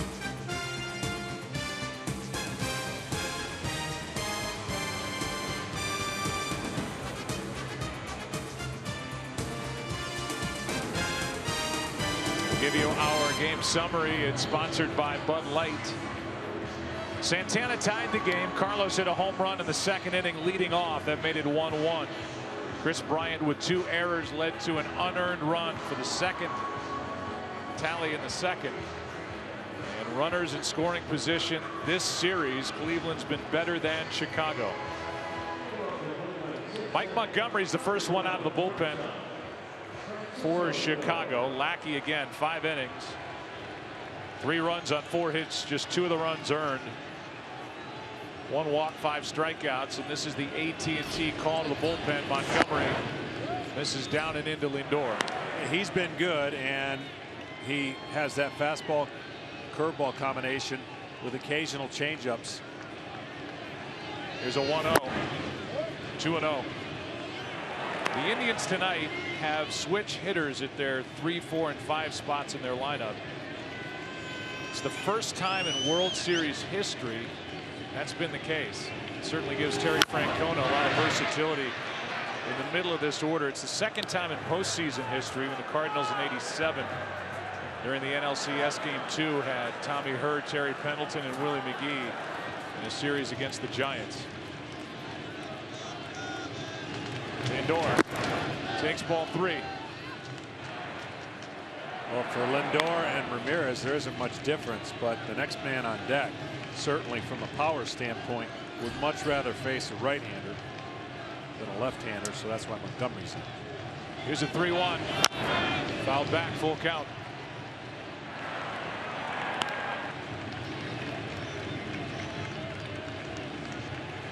Francisco has a hit in this game and has 6 in 13 at bats. That all-important number 3 spot. He draws a walk. That's the first unintentional pass handed out to the Cleveland Indians tonight. Back in the second inning, Carlos Santana. StatCast powered by Amazon Web Services as Carlos Santana powered one out of here into right. Yeah, he sure did. You saw where the location was supposed to be, and you saw where the pitch ended up.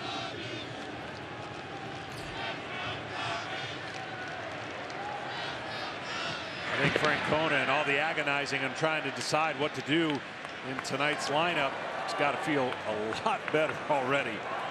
Just with Santana at first. And the home run.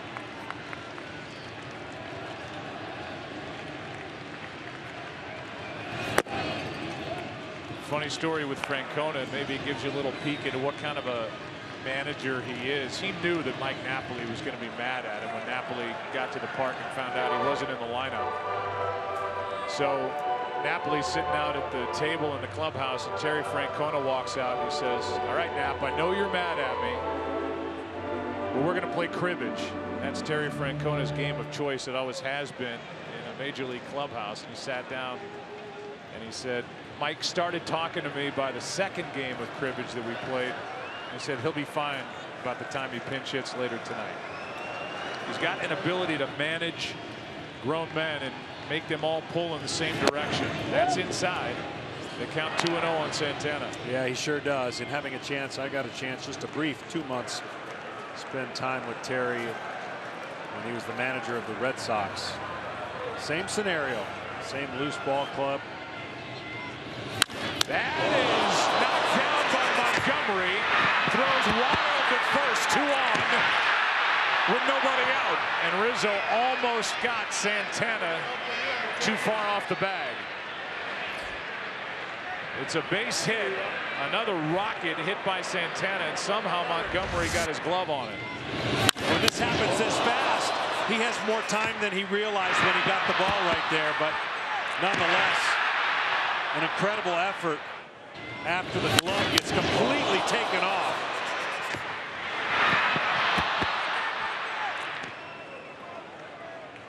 Santana scurrying back to the bag.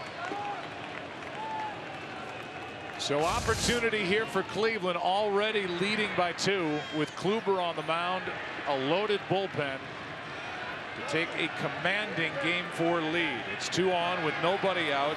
It's Jose Ramirez coming up. It's Justin Grimm getting loose for the Cubs in their bullpen, and this is a tight spot for Chicago. Ramirez has already shown he can handle the bat with a bunt. First and second, nobody out. Almost a classic bunt situation, even though you're up 3-1.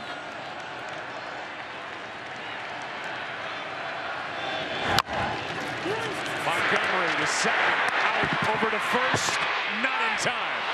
First and third, 1 out.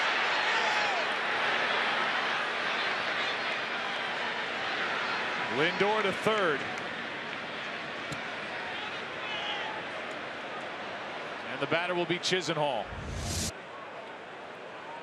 They got aggressive on the first pitch and hit it right back.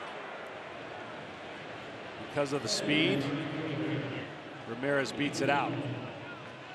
Here comes Joe Madden now jogging out to talk.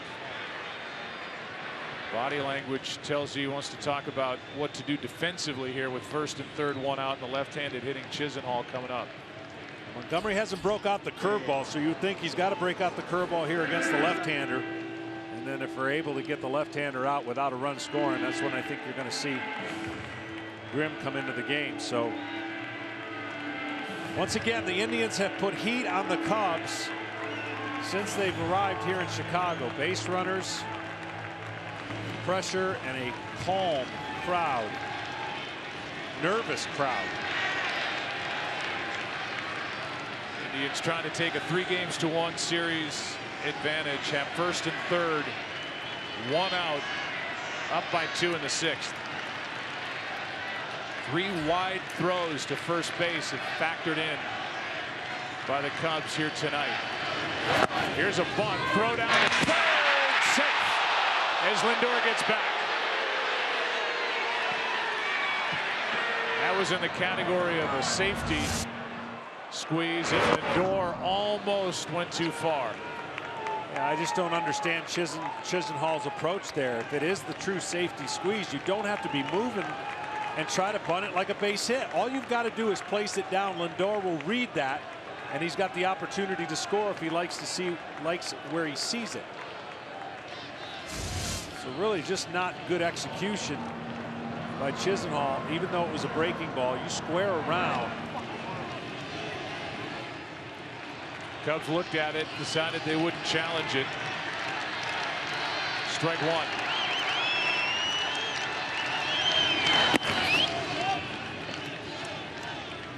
It is the greatest play in baseball that very few teams utilize. Why? Well, it's not that easy. People will say, yeah, you just practice bunting. It's the easiest thing in the world to do. It's an indefensible play, first and third, when you put the heat on the infield because they can't. Here's a smash into center. That will get Lindor home. Tagging, scoring. It's 4-1. Chisenhall delivers the RBI on the sac fly into center. And Cleveland adds to its lead here in the 6th.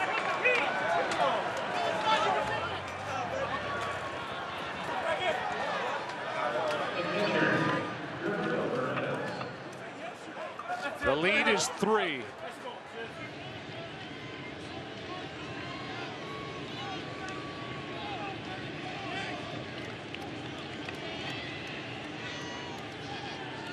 The Indians just keep executing. Here's a throw down to first. Safe is Ramirez. It's the speed of Ramirez that beat the relay by Baez at second to avoid the double play, and that leads right to the sac fly to center.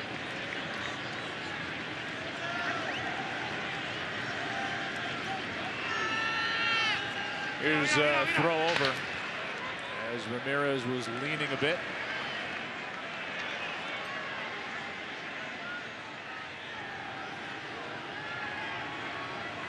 Roberto Perez. They had him leaning even further. They had Rizzo leaning.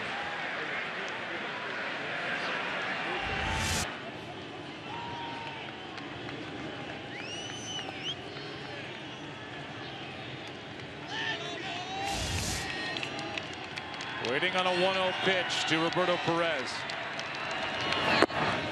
Ball one.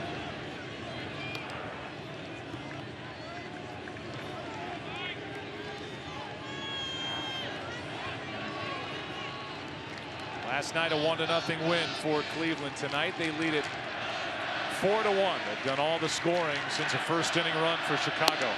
That's ball 3. Well, they've won all the battles. You know, in other sports, in football, it's the 50-50 balls. In basketball, it's who's going to get the turnovers. In football, and the 3-2 count is similar in baseball. And tonight they couldn't do it on the pitching end with Lackey. And every 3-2 count, or every situation that there's an opportunity to make something happen, the Indians have won in that battle so far in this series. Second walk of the inning. It'll put 2 on with 2 out. Naquin is the scheduled hitter, but Terry Francona is going to go to his bench, and that could force a pitching change. It'll be Geyer. Brandon Geyer, the right-handed hitting outfielder, and we'll see if that means Joe Madden pops out and brings Grimm into this ball game.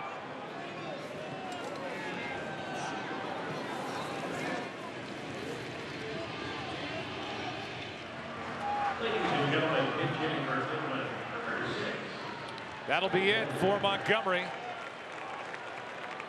as Cleveland is added to its lead. RBI and a sac fly by Lonnie Chisenhall.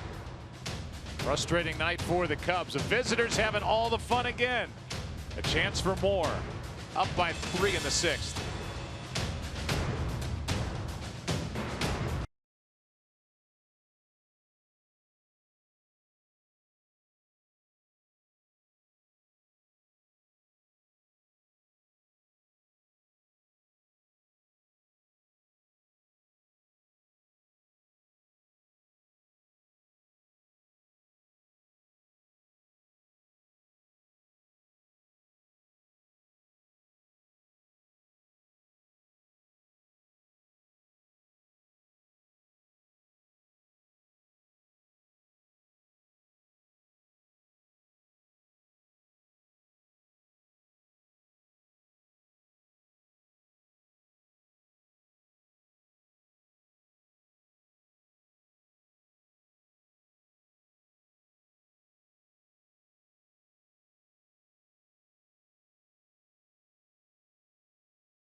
Weapon yet, you should definitely check it out. The entire hour, a nonstop thrill ride. Lethal Weapon, Wednesdays on Fox. Clayton Crawford, Jordana Brewster here, starring Lethal Weapon alongside Emmy Award nominee Damon Wayans. Here at Wrigley Field, where there is plenty of tension in the seats. Down on the field, it's a 3-run Cleveland lead, a chance for more. 2 on, 2 out. Brandon Guyer off the bench. Strike 1 from Justin Grimm, who came on in last night's game and got a double play ball with the bases loaded, 1 out in the 5th. Yeah, this must seem like a breeze compared to his first one here at home. Not much room for error, and did a great job coming out with first and second and 2 outs. Here's the 0-1 from Grimm. Inside part, strike 2. Part of the order bats for Chicago in the bottom of the inning against Corey Kluber.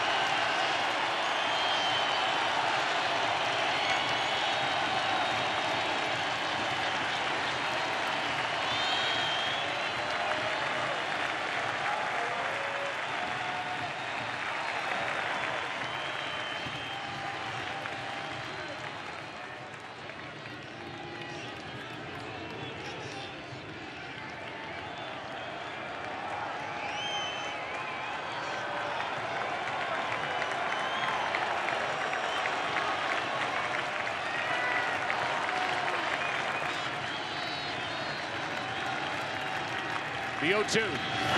High fly ball in the air to left. In the corner. This ball is foul.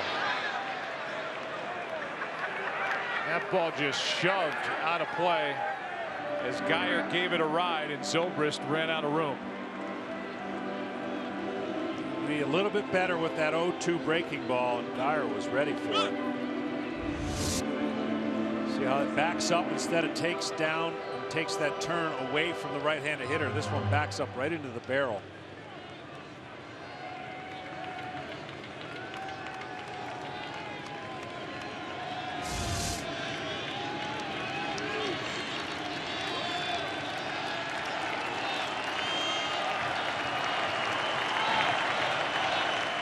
Runners at first and second, 2 out. The 0-2. And the strikeout ends the inning, but the Indians get another run on a set fly by Lonnie Chisenhall. That ends the top of the 6th. Heart of the order coming up for Chicago, down 3.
Welcome to Unlimited Baseball. Tonight's T-Mobile One in-game box score for Chicago. Hayward has 2 hits. Rizzo with a single, a stolen base, and RBI. Dexter Fowler led off this game at the bottom of the first inning with a double, scored a run on the RBI hit by Rizzo. Back to work is Corey Kluber, and he's got a big safety net getting ready for Cleveland out in their bullpen, and Andrew Miller. Here's Rizzo. High fly ball into left. Back at the wall. It is off the wall. Rizzo's got a double to start the 6th.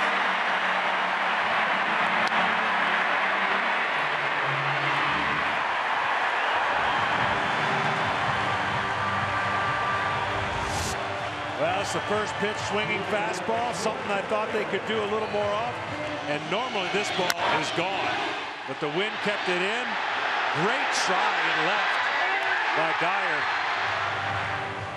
Kind of no look and seeing if he could get it in the glove. But coming into this inning, 72 pitches, 28 fastballs, 30 curveballs, and 14 sliders. So not many opportunities to hit fastballs. There was one of them. Game 1, this was an absolute clinic. Sinker, sinker, getting all the called strikes you can get, and just absolutely dominating. And then for tonight, he expanded it with the breaking ball. 2-0, it didn't matter. 2-2, he's going to throw more breaking balls than fastballs, and every at-bat pretty much seems like the breaking ball was the equalizer for this Cubs lineup. And certainly they're hoping to scratch a couple, if nothing else, a run to get closer, get that run back they just gave up. Game's only in the 6th inning. You saw Geyers in the game and left. That moves Rajay Davis to center. There's first pitch swinging by Ben Zobrist, strike 1. Alex Rodriguez is with us from the pre and post game set. What are you seeing out there from Corey Kluber? What makes him so hard to hit? Well, I mean, he's been wonderful the last 2 starts. You know, of his 9 strikeouts last time out, 5 of them were looking. That tells you more about his movement than his location. He can get both righties and lefties equally right out. But the one thing that may make him a little bit tougher against lefties is that hip ball that he throws, just like Greg Maddux, except it's 5 miles per hour faster. And he has a wipeout slider to boot. Yeah, well, we've seen some of these Cub hitters offer at pitches they don't normally go for here in this series against the Indians. You know, Joe, October is really a contest of who can manage their emotions best. John Smoltz was one of the best. That's what made him one of the, you know, big-time October pitchers. For me, I wasn't so good at controlling them. These guys got to get the emotions under control. Here comes an 0-2 to Zobrist, runner at second, and a high fly ball to left.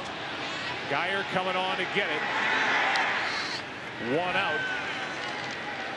Anthony Rizzo stays at second. We're watching Andrew Miller, Alex Rodriguez, get ready out of the bullpen. You started this season with Andrew with the Yankees. What makes him so tough to face? Well, a little bit like Corey Kluber. He can get righties and lefties out equally. He's actually a little tougher on righties, in my opinion.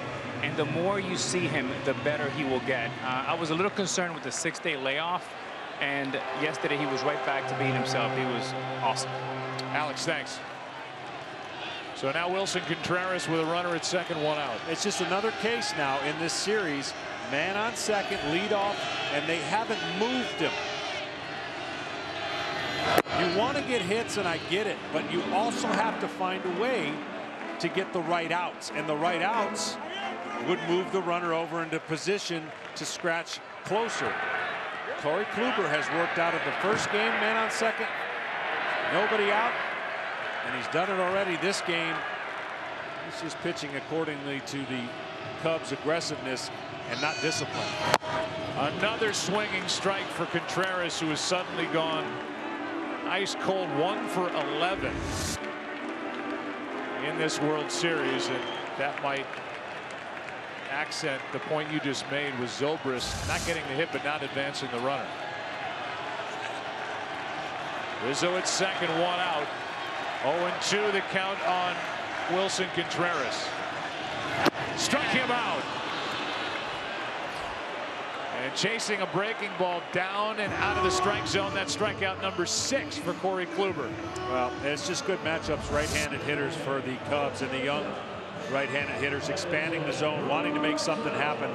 That's just nowhere close, and that is just pressing. And when you press, these are the things that happen. It's also the things that'll make you learn as time goes on in your career how you felt under these pressures and how to respond to it the next time you're in the situation. Addison Russell now. Contreras has struck out 3 times tonight. I mean, that's just what you have to do right there. Even if that pitch is so good and it fools you, it's a good take because there's nothing you're going to do if you hit it. Now, as a pitcher, you go, I'll bet you can't lay off that if I keep throwing it right there, because I'm gonna guess that you can't stay disciplined for 3 of those pitches. Well, prior to that take by Addison Russell, the Cubs had swung at 10 straight pitches. And Kluber is 1 out away from pitching around that leadoff double that Rizzo hit off the very top of the wall and left under the basket to start this 6th.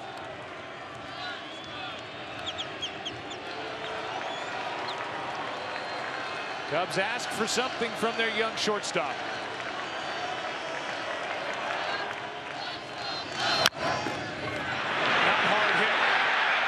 Play is made by the third baseman Ramirez, and another strong effort by Corey Kluber, who is through 6 innings tonight on short rest and dominating.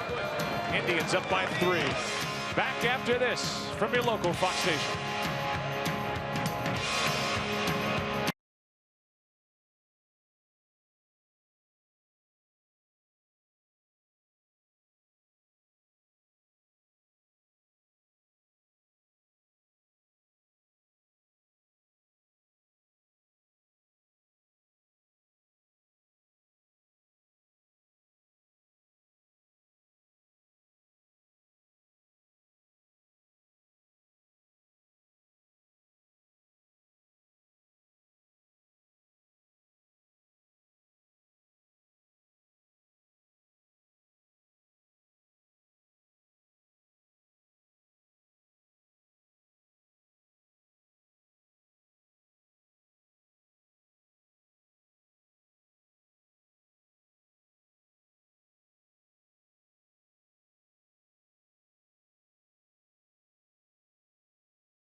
Into the 7th inning, and Corey Kluber's night is finished, and he was terrific again. He goes 6 tonight, allows 1 run on 5 hits. Batting for him is Coco Crisp, and he takes a strike. In the walk department, only 1, struck out 6, hit a batter, He is pitching like an ace. Yeah, and if you don't think they had a game plan team-wide, 37% fastball is his lowest in any game this year.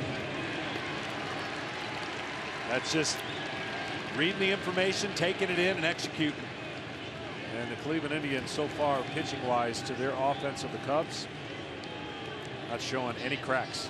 That statistic for a guy who's been at it for a long time turns 37 in early November 1st. That's a pitch down and in. Justin Grimm, ball 1.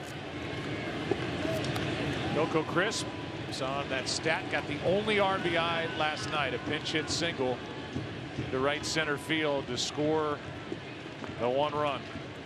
Michael Martinez. Travis Wood getting loose. As it's getting late in game 4. You know, just as much as it takes a pitcher to be, I don't know, low heartbeat, have his finesse stuff, be able to throw the pitches he needs to pitch to execute.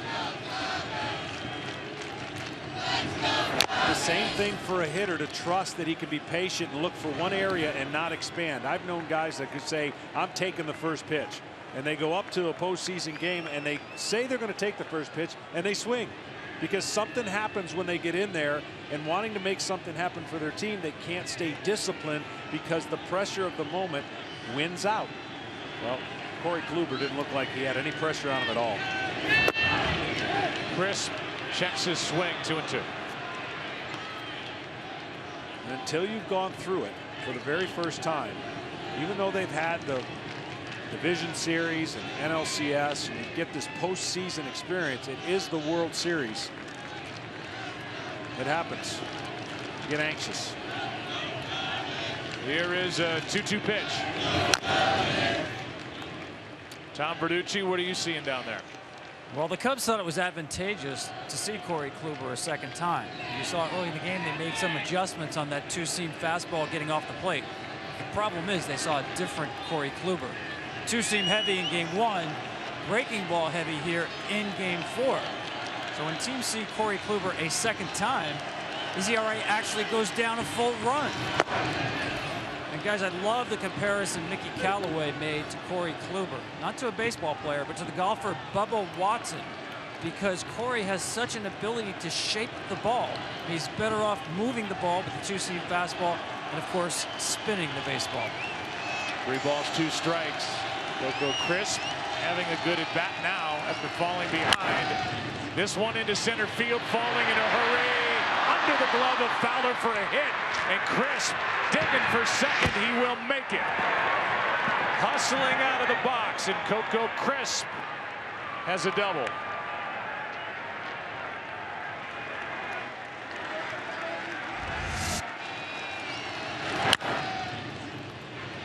Well, another 3-2 count that the Indians have gained the advantage.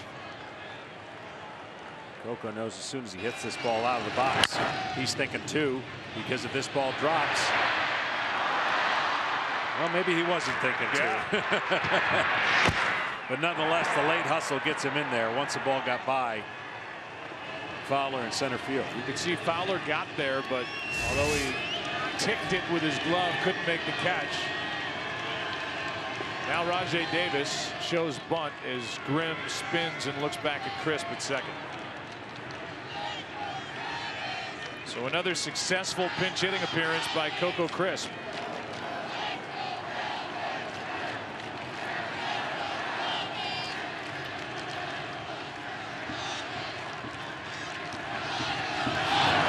Here's a pitch that gets away, and over to third goes Crisp. That'll likely be a wild pitch. It almost got Rajai Davis, who had to drop the bat. It's a wild pitch. Runner at third, nobody out. Well, good thing he got the bat out of the way. This allowed the runner to get over to third. You see Davis spinning out of the way. Couldn't believe the pitch was that far inside. Now the Cubs are going to have to play the infield in. They can't afford any more space between that 3-run deficit. Runner at third, nobody out. 1 ball, no strikes on Rajai Davis. And he gets hit.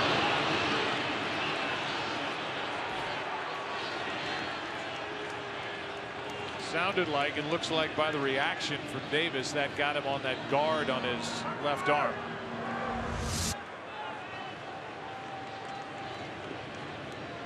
And it did.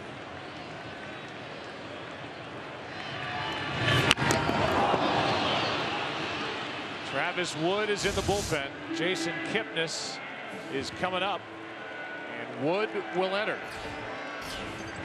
Runners on at the corners, nobody out for Cleveland in the 7th.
How about Corey Kluber in this World Series? Great in Game 1.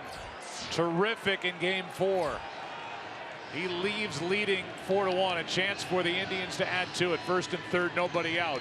Travis Wood deals low to Jason Kipnis. At some point, you almost feel like Davis could take second. The infield's in.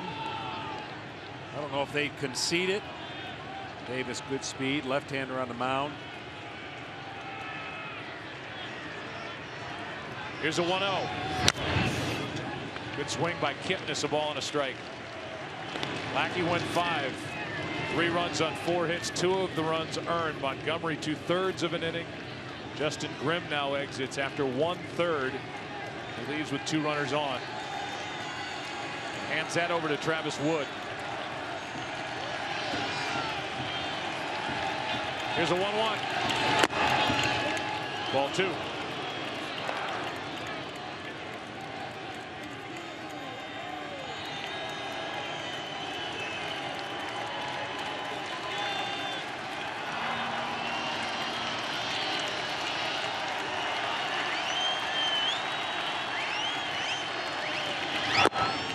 That's down for ball 3. The switch hitting shortstop Lindor on deck. Crowd here is trying to do anything it can to inspire their Cubs, but right now, total frustration. Here's a 3-1. High drive into right back at the wall. It is gone. Kipnis It's a 3-run shot. And he busted open here in the 7th inning.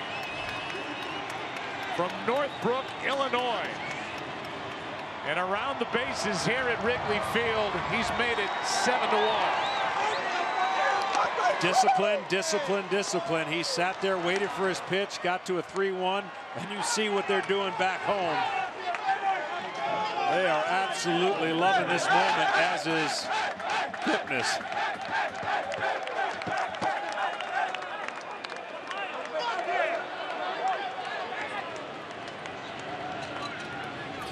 Still nobody out in the inning, and Lindor steps in. Strike one.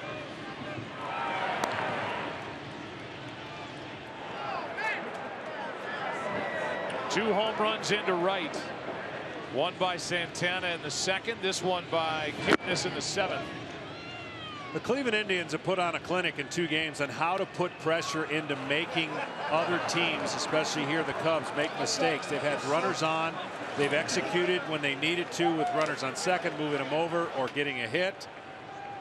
They've waited out at bats, got the pitch they want, and they haven't missed it.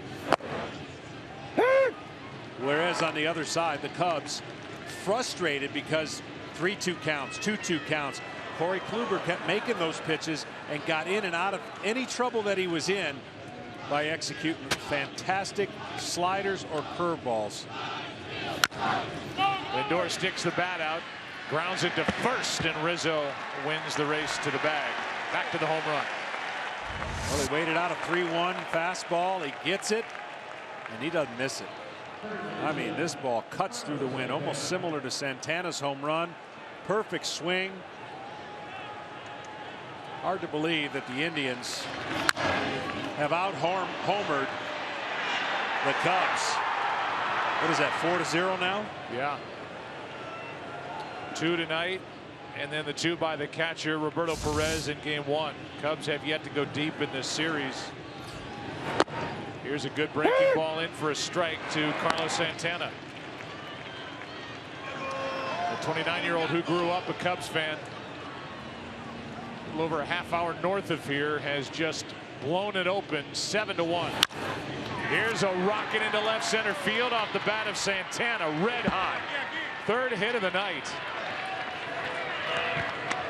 And these Indians are firing on all cylinders here in game 4.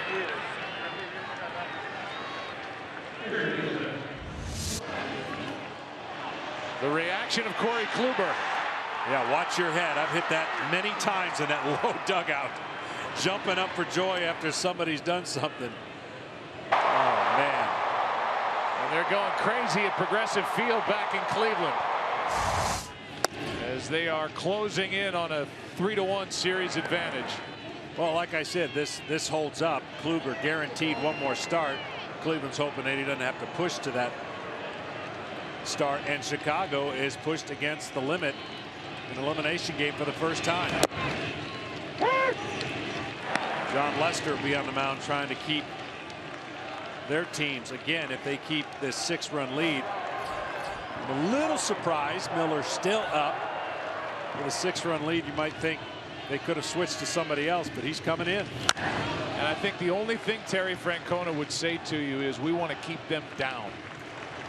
Any little shot of life might change their feeling in the dugout, but I'm sure Francona wants to run his big 3 out there, or big 2 out there, and just slam this thing shut here tonight and go up 3-1. Yeah, I see it. I see it, but it also could have multiple innings tomorrow too. That's a strikeout for out number 2, as Jose Ramirez goes down swinging.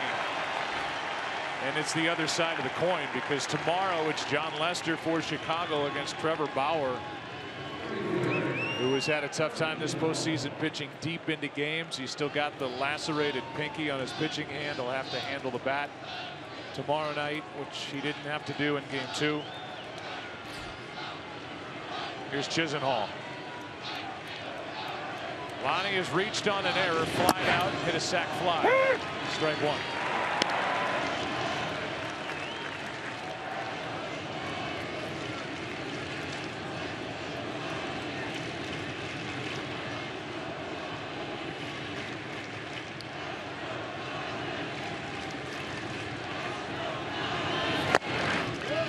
Chisenhall had one of those productive outs. That's what I say at this time of the year. You've got to have productive outs.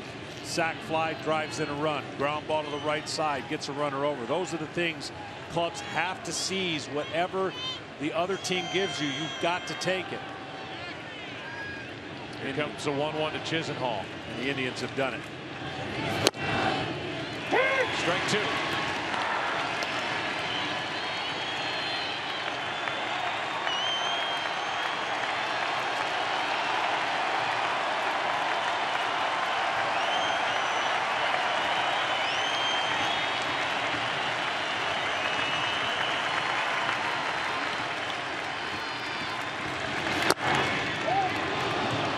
Too far inside, according to the home plate umpire Marvin Hudson. 2-2.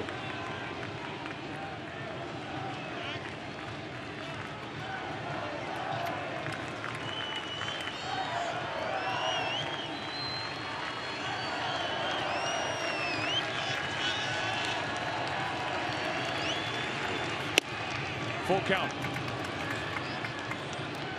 And Santana, the runner at first, will go. Bottom three in the lineup coming up for Chicago in the bottom of the seventh. In this inning, it's been a double by Crisp, a hit batsman, a pitching change, a 3-run homer. Off the bat of Kipnis, 3-2. Inning over.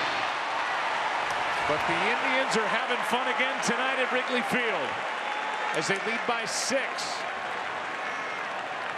into the 7th inning stretch. And now we join public address announcer Andrew Bellison.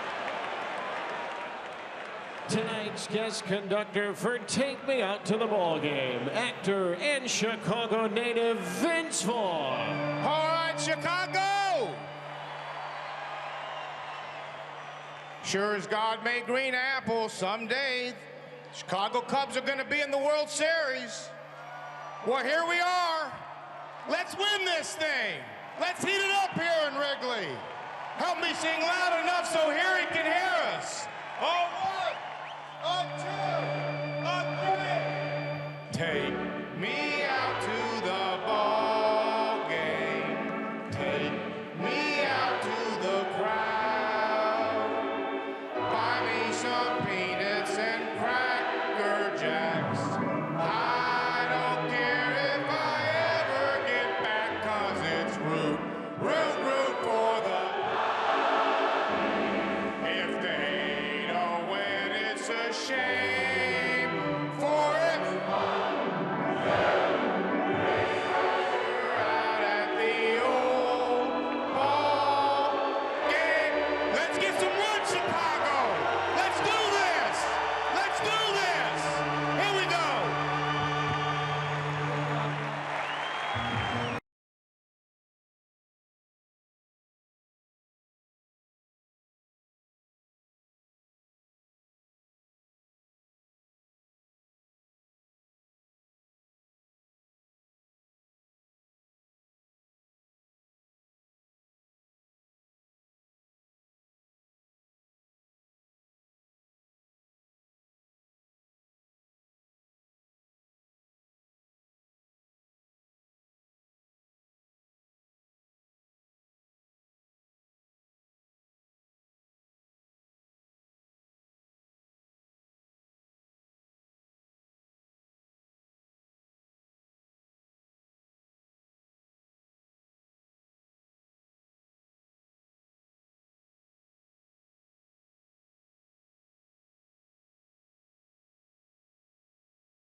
Miller. And for the Cleveland Indians, they have won just about every game this man pitches. And he comes in trying now with a 6-run lead to get some outs. It will be for Chicago the bottom 3 in their lineup. That means Hayward, Baez, and a pinch hitter. Strike 1 on Jason Hayward. This is Terry Francona putting the pedal down here in the 7th inning of Game 4. From Kluber to Andrew Miller. Hayward chops to the right side. Kipnis, who just homered, makes the play. With Mike Napoli now at first base. Tonight's telecast is sponsored by Bud Light. Lady Gaga's new album Joanne, available at Apple Music. And by Walmart this Halloween. Save on candy, costumes, and more at Walmart.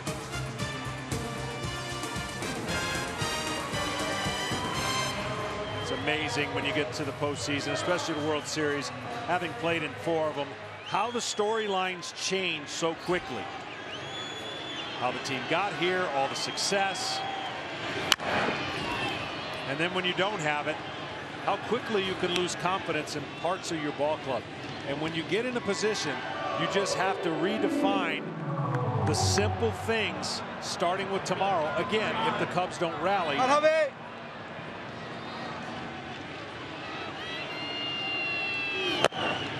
Baez takes a strike over the inside corner. Because we've been in those situations, down 3-1, and all of a sudden something clicked, and we won 3 games in a row and rode that into the World Series. Been down before in the World Series facing elimination. You just have to trust your guys and not individually try to do anything more.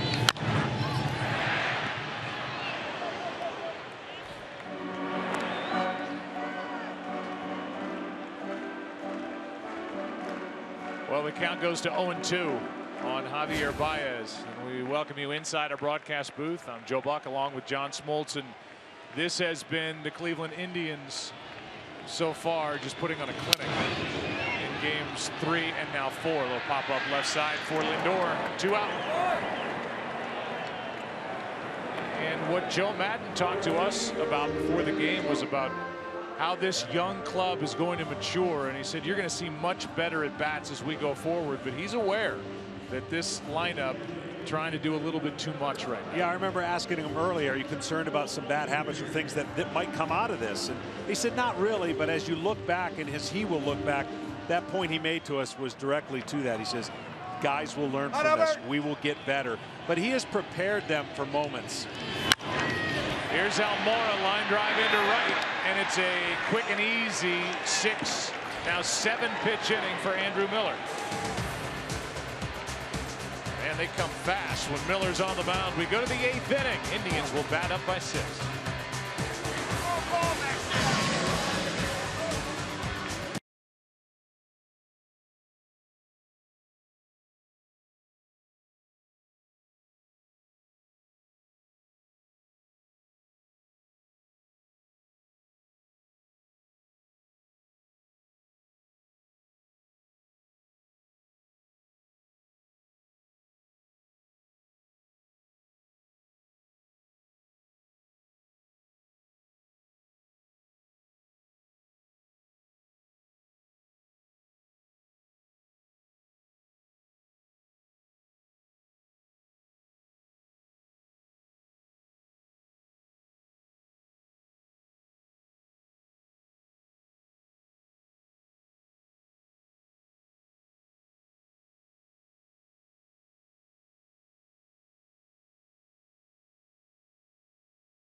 The official vehicle of Major League Baseball, Chevrolet has earned more 2016 J.D. Power Dependability Awards than any other brand. Learn more at Chevrolet.com.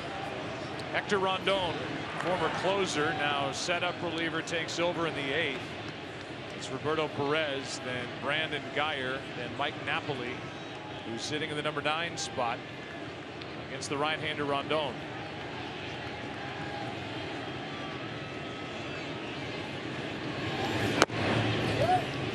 That misses. A ball and a strike to Perez, who has bounced back to the pitcher twice, once trying to bunt. Through a walk in the 6th inning. Here's a 1-1. 97 from Rondon. Strike 2. Rondon, dominant closer before they acquired Chapman. Pushed down the line a little bit, strengthened their bullpen, and was out for a couple weeks. Forearm strain. A strikeout starts the 8th. T-Mobile One in-game box score for the Cleveland Indians. You see Jason Kipnis with a double. He's got 3 RBIs, a couple of runs scored, a 3-run shot. It broke it open last inning. Lindor with a base hit. The damage has been done, not seen, but previously in the number 9 spot. Coco Crisp with a double and a run scored in that pinch hitting role. Here's a ground ball to short off the bat of Geyer. 2 out.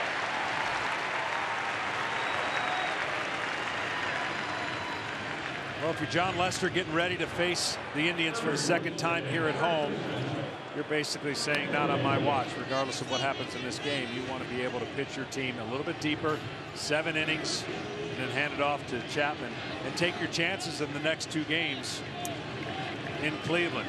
You want to force a trip to Cleveland. If the Indians win this game, you certainly don't want that to be the last game your team plays. With 2 out, Napoli takes low. If this series were to get past the matchup, at least in the beginning, of Trevor Bauer and John Lester, it's an off day on Monday. On Tuesday, Jake Arrieta against Josh Tomlin. If there's a game 7, and that's way down the road. Here's a high fly ball into left. Back at the wall off the back of Napoli. It's caught as the wind keeps it in the park. It would be Hendricks and Kluber in a game 7. Right now we go to the bottom of the 8th in game 4. All Cleveland up by 6.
Broadcast is sponsored by the Ford Transit, built Ford tough. And by T-Mobile One. Welcome to Unlimited Baseball.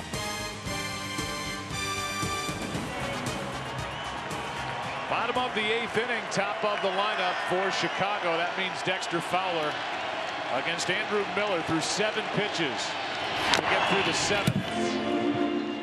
Strike 1 on Fowler, who's 1 for 3. Well, we talked with Andrew Miller and just asked him about, you know, the transformation from starter to closer and now super reliever.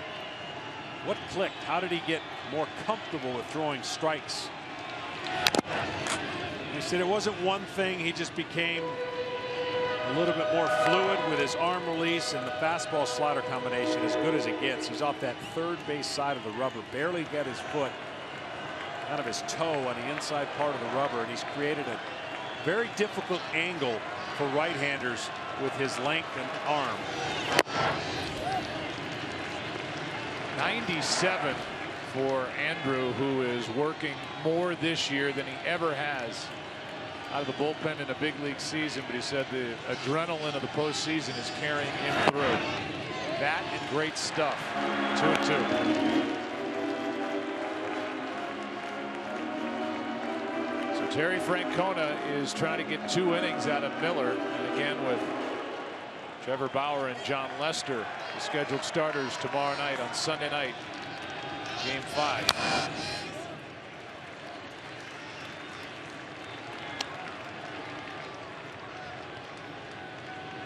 When you're left-handed that big and you throw to that many right-handers, you envision kind of a batter in the left-hander's batter's box to start your slider at when you're trying to backdoor it to right-handers. And then he just sees his break naturally going down and in to the back foot against right-handers. But it's all because they have to respect that 97-mile-an-hour fastball that makes that combination so deadly.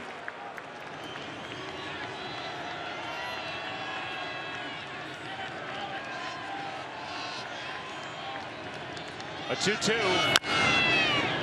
Hard hit, but foul. The numbers are sensational. Remember, picked up in season. 2 big prospects given up by the Cleveland Indians organization, and they are thrilled they did it.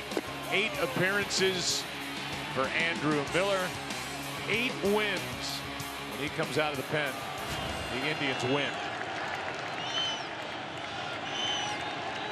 2-2. High fly ball to left center. Back at the wall. It's gone. And the Cubs are a run closer, and Miller's given up his first postseason run. It's 7-2.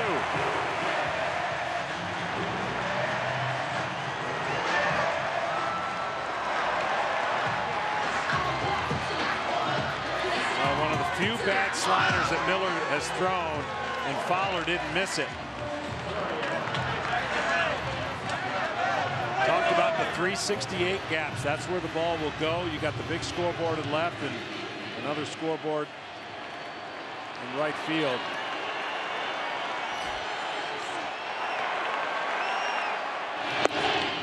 Nobody on or out.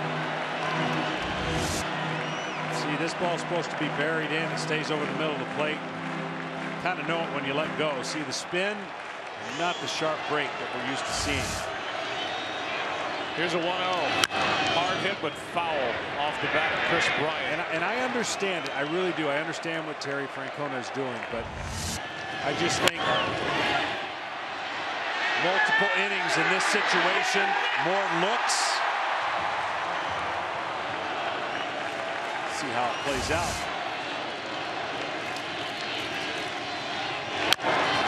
That's to the second baseman Kipnis on the other side of the bag, and he gets the out. 1 away.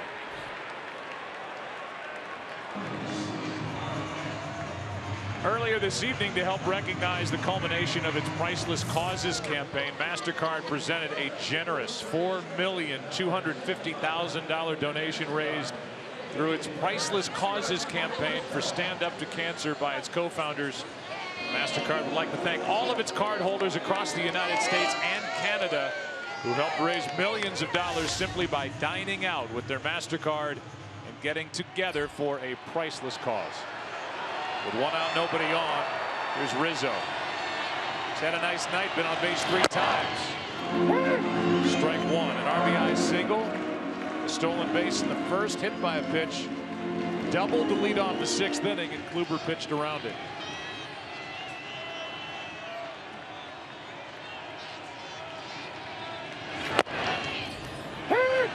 Finishing thought, what he was talking about was Miller. He said, once I went to the slide step at 6'8", 9", less movement, more command. The higher leg kick, more things can go wrong with his long lever and the delivery that he has. He has tremendous leverage being that tall, but the taller you are, the more things that can go wrong in your mechanics. So he basically said, once the slide step was introduced to me, I really haven't looked back. Well, not much has gone wrong, period, for Andrew Miller in the postseason. 24 1/3 innings pitched in the postseason. No earned runs until the home run by Fowler. And now Rizzo strikes out. 2 out. With the bases empty, Zobrist will be the hitter. Tomorrow, the NFL on Fox kicks off at a special time as Washington battles Cincinnati live from London, followed by a full slate of games, including America's Game of the Week, as the Packers take on the Falcons. It all begins tomorrow at 9 a.m. Eastern on Fox. Due to the early start, Fox News Sunday is on at a special time of 8 a.m. Eastern. We will finish the day on Fox with Game 5 of this World Series. Trevor Bauer and John Lester. Zobrist took a ball.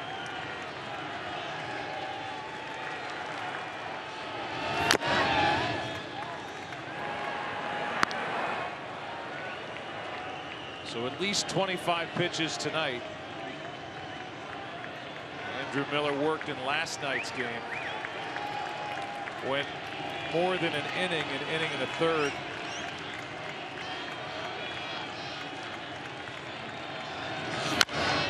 As Zobrist fouls it out of play off to the right. Fewer than 20 pitches last night. A little more of an effort here tonight after taking over last frame. Trying to turn in 6 outs. The lead was 6. Now it's 5. What a weapon. Zobrist gets out.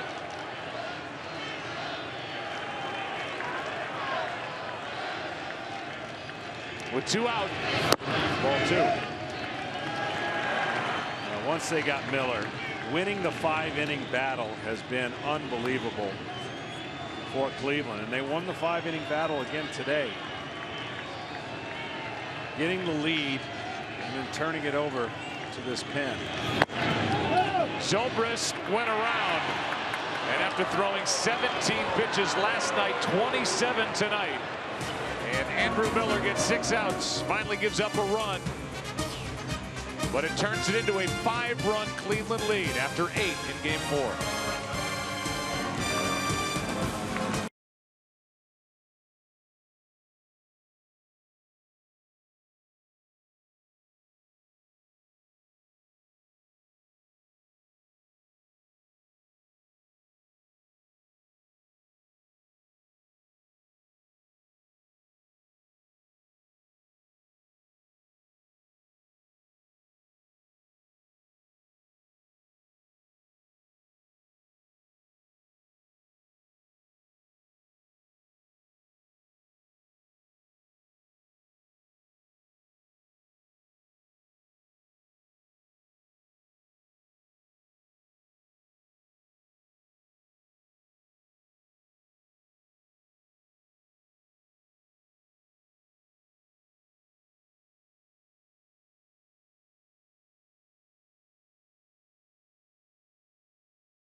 Another inning of work for Hector Rondon. Rajai Davis looks at ball one inside. Underway in the 9th inning with the Indians on top by 5, 7-2, trying to go up 3 games to 1. 1 ball, 1 strike. I just think about what the Indians have done. They don't have the biggest payroll. They have to hit on their trades and moves and pickups. Right now, that trade they made to Andrew Miller to the Yankees. Here's one into left. Zobrist to his left and now in. 1 out. It's intense. Playing in October magnifies every situation. You know, everybody's watching. It sets you up on a grand stage that allows you to do great things. It's probably the most fun baseball you can play. Jason Kipnis, homegrown. He came up last time up in the 7th, hit a 3-run shot of Travis Wood that broke it open. Now it's a 7-2 game, and when he did that, he hit the first 3-run home run by an opposing player in a World Series at Wrigley Field since Babe Ruth back in 1932.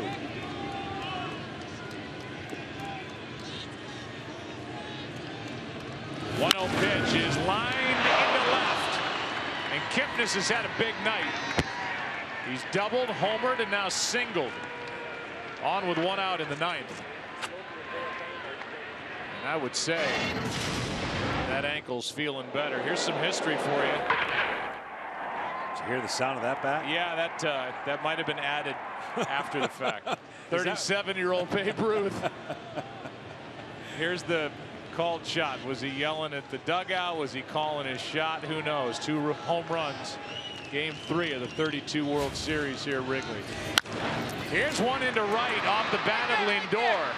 And the hits keep coming for the Cleveland Indians. And that combination of Kipnis and Lindor red hot. You know, I was watching that game and Babe Ruth pointed to the dugout and said, "That's only strike 1." And then he pointed again and said, "That's only strike 2."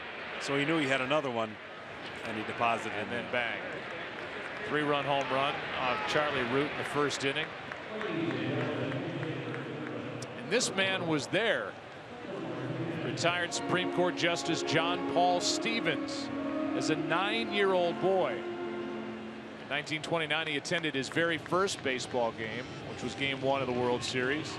First World Series game ever played at Wrigley Field. And then 3 years later in the 32 series we're talking about, as Michael Martinez pinch hits, he was in the seats for the famous called shot by Babe Ruth. And the retired judge contends that Ruth did indeed point 2 fingers to the center field stands before crushing the next pitch in the outer reaches of the bleachers here at Wrigley.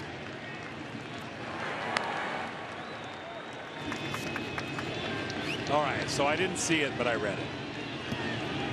John Paul Stevens, 96, retired in 2010 from Chicago. It's Michael Martinez with 2 on and 1 out after back-to-back hits by Kipnis and Lindor. Rondon gets him over the outside part, 2 out. Second strikeout for Rondon as he tries to keep it a 5-run game. At last check, Dan Otero, the right-hander, was getting loose for the Indians in their bullpen. That means that Terry Francona, while he has used Andrew Miller for 2 innings tonight, didn't have to if he can get through the rest of this. With Otero touched Brian Shaw, who was so good last night, and Cody Allen is closer. Here's Jose Ramirez, strike 1. A note for Andrew Miller as he sits on the bench here in the 9th inning. He has struck out 29 hitters this postseason. That's the most ever by a reliever in a single postseason. Possibly more work to come. Here's the 0-1. Scooped up by Contreras, just knocked it down. 1 ball, 1 strike. And oh, by the way, most of those coming in just incredibly high leverage situations, getting through the heart of an order. 1-run game. Terry Francona is not afraid to use him, and as he said, in those close games, he's not afraid to lose late. meaning if he puts in his big weapons early to keep the game at the best point. Here's one into center. Over to his left is Fowler, and that ends the top of the 9th inning as Ramirez is retired. Bottom of the 9th inning, last chance for the Cubs here in Game 4, down by 5.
Hauser from the Dr. Martin Luther King Jr. Boys and Girls Club in Chicago delivered the game ball to the mound with former Cub Mark Pryor. Each year, MLB and Boys and Girls Clubs work together to create unique opportunities for nearly 4 million children and teens worldwide. To find out how you can help, go to greatfutures.org. Speaking of kids, earlier today, Major League Baseball held a play ball event for 275 kids at Kerry Wood Cubs Field. Joined by Hall of Famers Ken Griffey Jr. and Fergie Jenkins. 2016 Roberto Clemente Award winner Curtis Granderson and former Cubs, including the aforementioned Kerry Wood and Matt Clement. Visit playball.org to learn more. Off we go into the bottom of the 9th inning. Dan Otero on the mound for the Indians, trying to nail it down.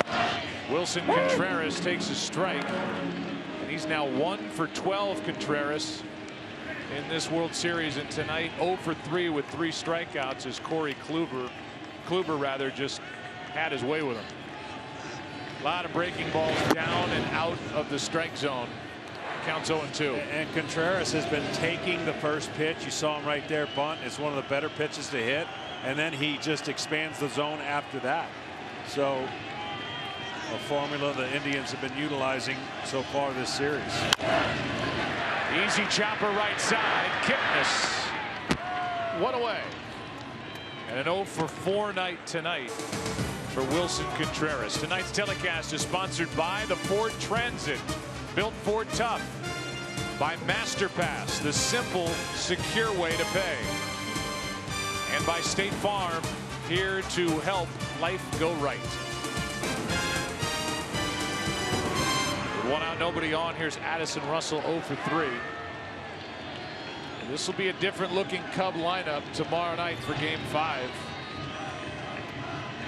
David Ross figures to be in it, doing the catching for John Lester. And who knows what the rest of it will look like for Joe Madden, who's got to change it up. There have been some not so great at bats tonight by these young Cub hitters. Tremendous pitching by Kluber, then Miller, now Otero. 1 ball, 1 strike.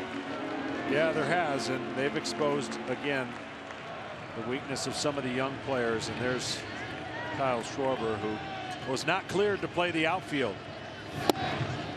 That's strike 2. Just hoping he gets an opportunity to get back to Cleveland and utilize the DH position. Indians 2 outs away from a 3-1 series advantage. And winning back-to-back games here at Wrigley. All the history and all the energy in this ballpark and outside this ballpark. And last night it was the pitching of Tomlin, Miller, Shaw, and Allen. Tonight, Corey Kluber worked his magic again. I'll be very intrigued to see if Joe Maddon decides to talk to the team tonight or tomorrow. He rarely gives these kind of meetings. He says he likes the guys to be normal and not create a scenario where there's a sense of urgency or a feeling like you got to put them on edge. Opening day talk, second half talk, and the first day of the postseason are pretty much the 3 different talks he gives. Still 1-2 on Russell. Meanwhile, the manager in the other dugout bringing Kluber back. Terrific tonight. Santana got the call at first base, hit a game-tying home run, had a 3-hit night. And the last 10 teams up 3-1 have been winners in the World Series. Russell is on with 1 out here in the 9th. And it will give Hayward a chance to bat with a man aboard. And you could see that right there. Just that little breath of air coming out of Russell. He needed that. He needed that to feel good, at least moving into tomorrow. He hit a breaking ball, something he hasn't been able to do. You could see him just kind of, thank you.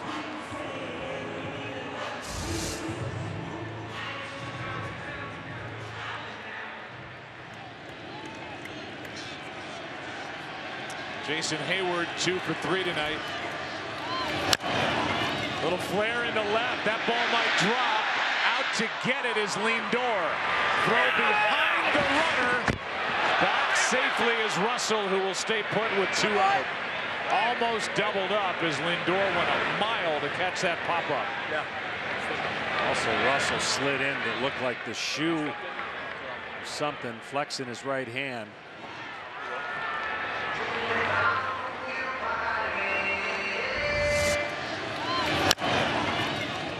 Look how far Lindor goes on the dead run. Caught it head high. And has the presence of mind to try and double up Russell. Yeah, that right hand catches the spikes in the bottom half of Napoli's shoes, so maybe just scraped it up a little bit. So now with 2 out, here's Javier Baez, who made the final out last night in a 1-0 game, strike 1. And now Terry Francona is 1 out away from being 11-1 managing in the World Series. All the scrutiny,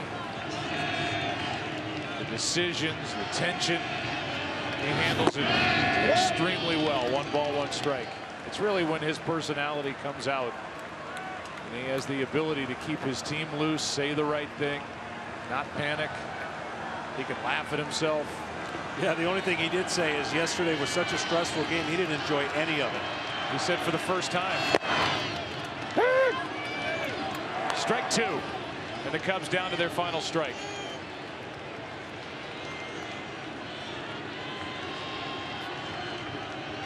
Schwarber on deck. Baez at the plate. 1-2. Back to Otero, and the Indians are now up 3-1 and 1 win away from their first World Championship since 1948. A 7-2 win here in Game 4.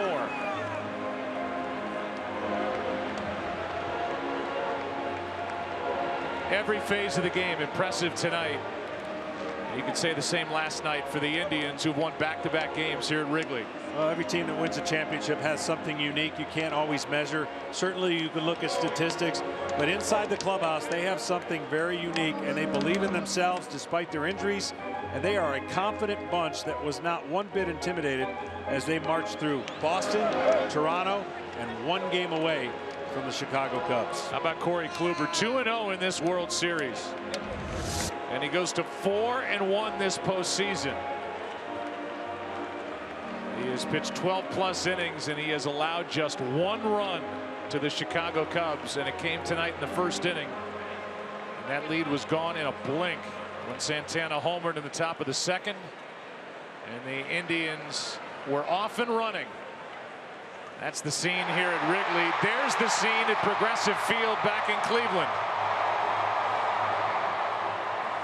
They're 1 win away, and we go down to Ken Rosenthal. Thanks, Joe. Jason, the last visiting player to hit a 3-run homer in the World Series at Wrigley Field was Babe Ruth.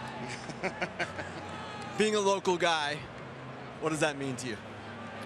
Everything. That's amazing.